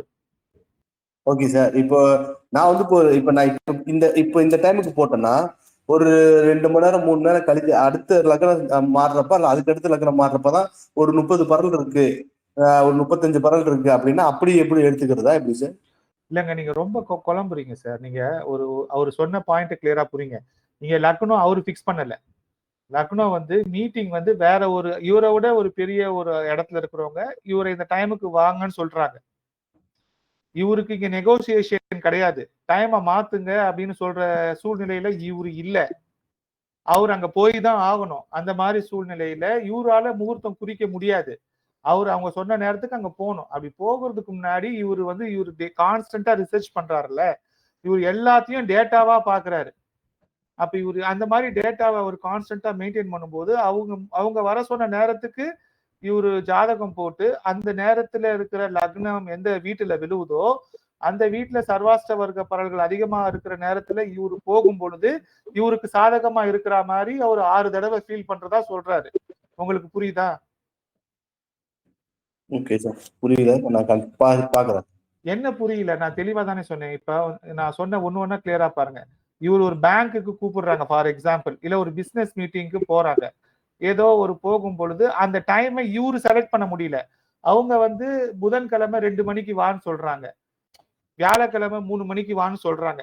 இவர் அதை மாத்த முடியாது. அப்படி வரும்னு சொல்ற டைம்ல இவர் போறாரு.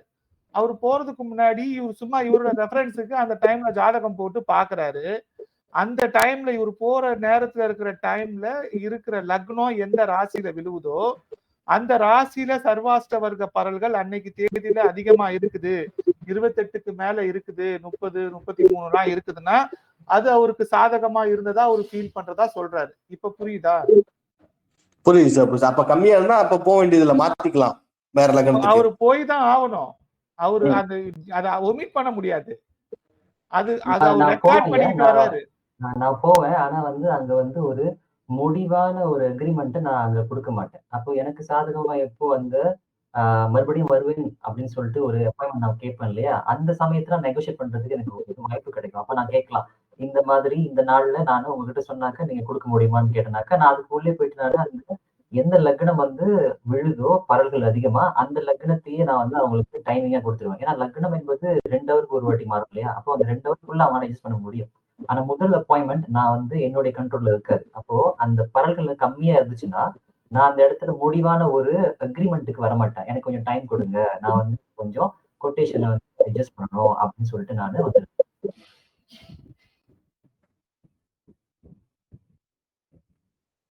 புரிஞ்சுதுங்களா?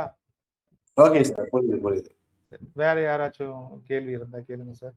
ஒரு குறிப்பிட்ட கோரிக்கையை நிறைவேற்றுறதுக்கு நீங்க சொல்ற பிரம்ம முகூர்த்தத்துல தொடர்ச்சியா முயற்சி பண்ணி இல்ல ப்ரேயர் பண்ணி இல்ல பூஜை பண்ணா அது பலிக்க வாய்ப்பு இருக்கா?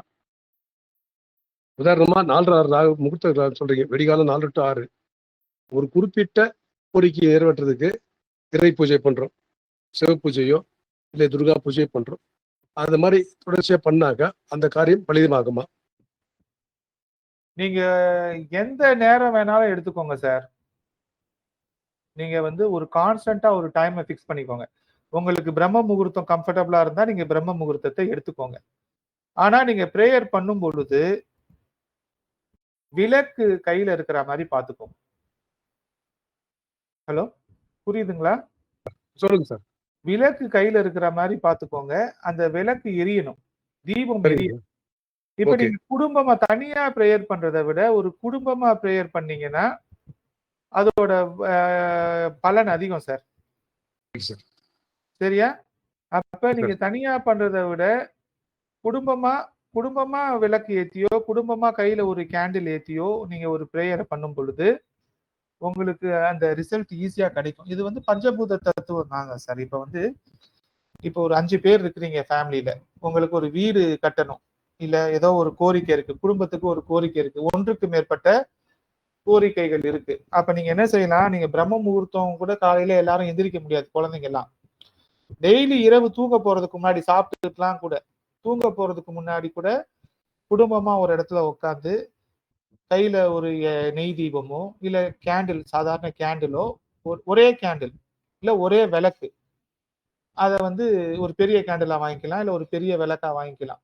அந்த கோரிக்கையை வந்து நீங்க என்ன பண்ணணும், ஒரு ப்ரீடிஃபைன்டு பிரேயரா எழுதிக்கணும் நீங்களே. அதாவது டெய்லி மாத்தி மாத்தி சொல்லக்கூடாது.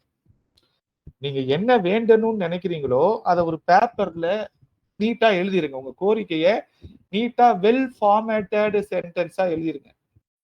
எழுதிட்டு அந்த இந்த படத்துல வந்து மூக்குத்தி அம்மன் படத்துல வந்து நயன்தாரா அம்மனா வரும் பொழுது உனக்கு என்ன வேணும்னு கேட்கும் போது அந்த குடும்பமே ஒன்னா கைப்பிடிச்சி ஒரு பெரிய கோரிக்கையை வைப்பாங்க இல்லையா, எப்படிரா அப்படின்னா நாங்க ப்ரிப்பேர்ட் ஆயிருந்தோம்னுவாங்கல்ல, அந்த மாதிரி உங்கள் கோரிக்கையை வெல் ஃபார்மேட்டட் சென்டென்ஸா எழுதிட்டு எந்த தெய்வம் உங்களுக்கு இஷ்ட தெய்வமோ அந்த தெய்வத்தை நினைச்சுக்கிட்டு அந்த தீபத்தை ஏத்தி அந்த தீபத்தை கையில வச்சுக்கோங்க.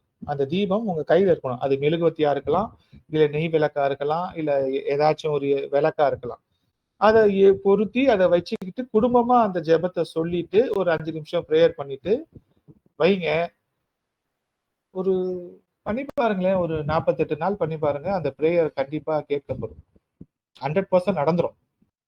Okay sir. அந்த பிரேயரே வந்து ஒரு நல்ல ஓரையில ஆரம்பிக்கலாமா? வெள்ளிக்கிழமை ஆரம்பிங்க சார். முகூர்த்தம் இல்லாத நேரத்துல நீங்க சொல்ற மாதிரி வெள்ளிக்கிழமை, முதல் வெள்ளிக்கிழமை ஆரம்பிங்க சார். மாதத்தின் முதல் வெள்ளி ஆரம்பிங்க. Okay sir.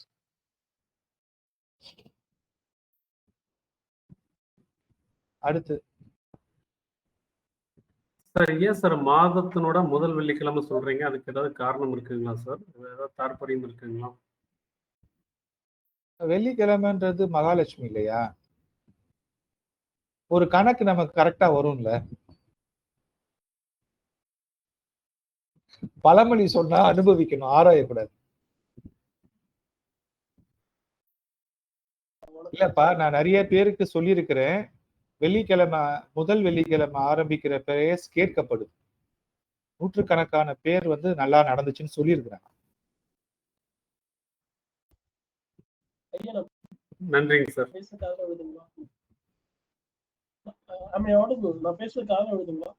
சத்தமா பேசுங்க.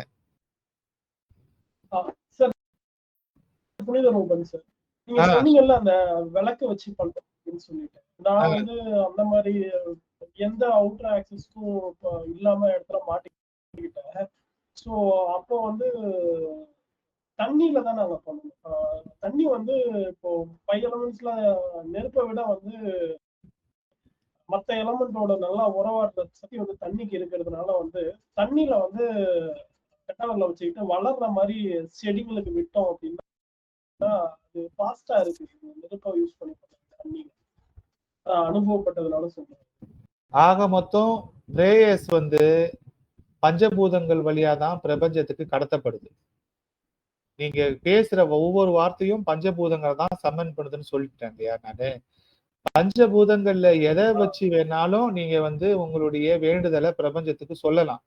நீங்க கையில தீபம் வச்சு சொன்னீங்கன்னா நெருப்பு என்ற பூதத்தை வச்சு நீங்க உங்க பிரேயரை சொல்றீங்க. நீங்க நதிக்கரையில போய் நின்றுக்கிட்டு ராமேஸ்வரத்துலயோ இல்ல கடல் இப்ப தீர்த்தங்கள் இருக்குல்ல, ஒவ்வொரு கோயில்கள்லயும் குளம் இருக்குது. அப்ப குளத்துல போய் நின்றுக்கிட்டு நீங்க பிரேயர் பண்ணும் பொழுது நீர் என்ற பூதத்துக்கிட்ட உங்களுடைய பிரார்த்தனையை கடத்துறீங்க பிரபஞ்சத்துக்கு. நீங்க அங்க பிரதட்சணம் அடிப்பிரதட்சணம் எல்லாம் பண்ணீங்கன்னா நிலம் என்கின்ற பூதத்துக்கு கடத்துறீங்க. உங்க வேண்டுதலை அங்க பிரதட்சணம் பண்றீங்க, கோயில்ல சுத்துறீங்க, உடம்பா உருள்றீங்க இல்ல நடக்குறீங்க அப்படின்னா நிலம் என்கின்ற பூதத்தை நீங்க பயன்படுத்துறீங்க. இப்ப நீங்க முட்டி போட்டு பிரேயர் பண்றீங்க அப்படின்னாலும் நீங்க நிலம் என்கின்ற பூதத்தை பயன்படுத்துறீங்க, முட்டி போட்டு பிரேயர் பண்ணாலும். இல்ல நீங்க கையெடுத்து வானத்தை நோக்கி கும்பிட்டு பிரேயர் பண்ணீங்கன்னா ஆகாயம்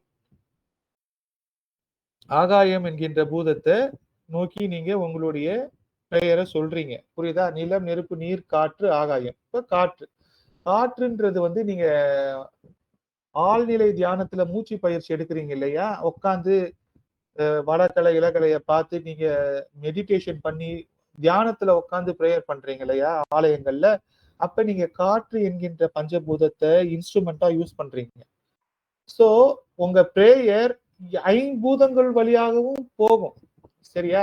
அப்ப நீங்க வந்து முட்டி போட்டு கையில வந்து ஒரு விளக்க வச்சுக்கிட்டு அந்த விளக்க வானத்தை நோக்கி தூக்கி வச்சுக்கிட்டு கண்ணுல தண்ணி வர மாதிரி வருத்தத்தோட பிரேயர் பண்ணீங்கன்னா ஒரே நேரத்துல பஞ்சபூதங்களையும் நீங்க வந்து சம்மன் பண்ணுவீங்க. உங்க பிரேயரோட நீச்சி வந்து 5 பூதங்களுக்கும் போகும். முட்டி போட்டிருக்கீங்க, கையில வந்து ஒரு கேண்டில் வச்சிருக்கிறீங்க, இல்ல ஒரு விளக்கு வச்சிருக்கிறீங்க, அந்த விளக்க வானத்தை நோக்கி தூக்கி வச்சிருக்கிறீங்க, நீங்க அழுது ஜபம் பண்றீங்க அப்படின்னா கண்ணீரை விட மிகச்சிறந்த ஆயுதம் உலகத்துல கிடையாது. நீங்க உங்க கண்ணுல இருந்து தண்ணி வருதுன்னா பிரபஞ்சம் நடுங்கிடும், கடவுள் நடுங்குவார். அந்த கண்ணீரோடு ஜெபிக்கின்ற பிரார்த்தனைகளுக்கு மற்ற எல்லா பிரார்த்தனைகளை விட வேல்யூ அதிகம். அதனால ரொம்ப ஆத்மார்த்தமா மனமுருகி நீங்க பிரேயர் பண்ணீங்கன்னா அது மற்ற பிரேயரை விட அதிகமாக கேட்கப்படும். இவ்வளவுதான் பஞ்சபூதம் தான் இன்டர்னலா இருக்கு. அது வந்து நம்ம வந்து ரொம்ப ஸ்ட்ராங்கா பிரபஞ்சத்துக்கு நம்மளுடைய ரெக்வஸ்ட சொல்லணும். சொன்னா ரிப்பீட்டேட்டிவா சொல்லணும். ஒரே நேரத்துல கண்டினியூஸா சொன்னோம்னா அது கண்டிப்பாக கேட்கப்படும். கேளுங்கள் கிடைக்கப்படும், தட்டுங்கள் திறக்கப்படும்ன்றதுதான். 48 நாள் தட்டுங்க, கண்டிப்பா கிடைக்கும் ஒரு மண்டலம். சார் காளிமுத்து பேசுறேன் சார். வணக்கம் சார். வணக்கம் சார். சார் நீங்க சொன்னதுல வந்து 2 பாயிண்ட்டுமே வந்து என் அனுபவத்துல நான் ஒன்று சொல்றேன். நீங்க 2வது சொன்னீங்களே, அழுது பிரேயர் பண்றது, எல்லா குடும்பத்தோட ஜெபிக்கிறது, இதெல்லாம் வந்து நான் குடும்பத்துல நிறைய தடவை ஜெபிச்சிருக்கேன். இல்ல 10-20 வருஷத்துக்கு முன்னால. அப்பெல்லாம் வந்து அந்த நாங்க நினைச்சு கேட்கறத வந்து குடும்பத்தோட பண்ணும்போது அழுது கேட்கும் போது வந்து உண்மையாவே கேட்கப்படுது. அதுல ஒன்றும் சந்தேகமே இல்லை, உண்மைதான். அது போக இப்ப வந்து நீங்க இன்னொன்னு சொன்னீங்களே, தண்ணீருங்கிறது அந்த காலத்துல பார்த்தா முனிவர்கள் எல்லாம் ஒரு சாபம் கொடுக்கறனாலும் ஒரு நல்லது கொடுக்கறனாலும் தண்ணி வந்து அந்த கமடத்துல வச்சு எடுத்து வந்து தெளிப்பாங்க. அப்ப தண்ணீர் மூலமா வந்து நமக்கு அந்த நாம சொல்லக்கூடிய வார்த்தைகள் வந்து நிஜமாகுது. அப்ப வந்து நம்ம தண்ணீர் மூலமா ஜெபிக்கும் போதுமே அது கேட்கப்படுது அப்படிங்கிறது தான் உண்மையான கருத்து. சார் எனக்கு ஒரு டவுட். சொல்லுங்க சார். இப்போ வந்து நீங்க 48 நாள் ஜபிக்க சொன்னீங்க. 48 நாள் இப்ப என் ஒய்ஃப் கேட்டாங்க டேட் ஆகுது, அந்த டைம்ல வந்து எப்படி நான் சாமி முன்னாடி அது தாராளமா பண்ணலாம் சார். பீரியட்ஸுக்கும் ஜபத்துக்கும் எந்த பிரச்சனையும் கிடையாது. அவங்க கேட்டாங்க இப்ப சாமி படம், அவங்க வந்து இந்து காடு வச்சு கும்பிடுவாங்க, மகாலட்சுமி படம் வச்சு கும்பிடும்போது எப்படி சாமி முன்னாடி வந்து அந்த டைம்லயா இல்ல தூங்குறதுக்கு முன்னாடியே எப்படி சாமி முன்னாடி, ஏன்னா அந்த மாதிரி பழகலையே அப்படின்னு சொல்லி கேட்கிறேன். நீங்க அன்னைக்கு வேணா நீங்க ஹால்ல இருந்து ப்ரேயர் பண்ணுங்க. ஓகே. அந்த இடத்துக்கு போறதுக்கு உங்களுக்கு கஷ்டமா இருந்தா பக்கத்து ரூம்ல இருந்து பண்ணுங்க சார். பக்கத்து ரூம்ல உட்காந்துக்கலாம், பக்கத்து ரூம்ல உட்காந்துக்கலாம். எல்லாம் ஒன்றும் பிரச்சனை இல்லை சார். நம்ம வீட்டுல இருக்கும்போது சாமி எல்லாம் ஒன்றும் சொல்லாது சார். நீங்க கோயிலுங்களுக்கு போகும்போது வேணா ஆகம விதிகளை ஃபாலோ பண்ணுங்க. வீட்டுல சமையல் ரூம் எல்லாமே அவங்க தான் ஹேண்டில் பண்றாங்க, அதெல்லாம் ஒன்றும் பிரச்சனை இல்லை. வீட்டுல இருக்கும் பொழுது சாமி படத்துக்கு முன்னாடி ப்ரேயர் பண்ணலாம், தப்பு கிடையாது.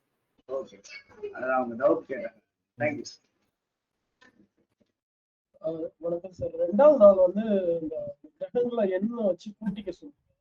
இப்ப ஒரு இதுல வந்து 2 கிரகங்களை கூட்டா எனக்கு வந்து புதனு சுக்கிரன் கூட்டக்குள்ள வந்து 11 வந்து 2. சோ இப்ப நான் சந்திரன் வச்சு, இப்ப சந்திரனே அந்த சந்திரனோட பார்வைக்கு ஏற்ற மாதிரி பாக்குற மாதிரி கணக்கு வைக்கலாங்களா ஜாதகத்தோட, இல்ல அத நம்பர் எண்கணிதமா மட்டும் பார்த்துட்டு? நீங்க உங்க வாய்ஸ் எனக்கு பிரேக் ஆகி கேக்குதுங்க புனித ரூபன்.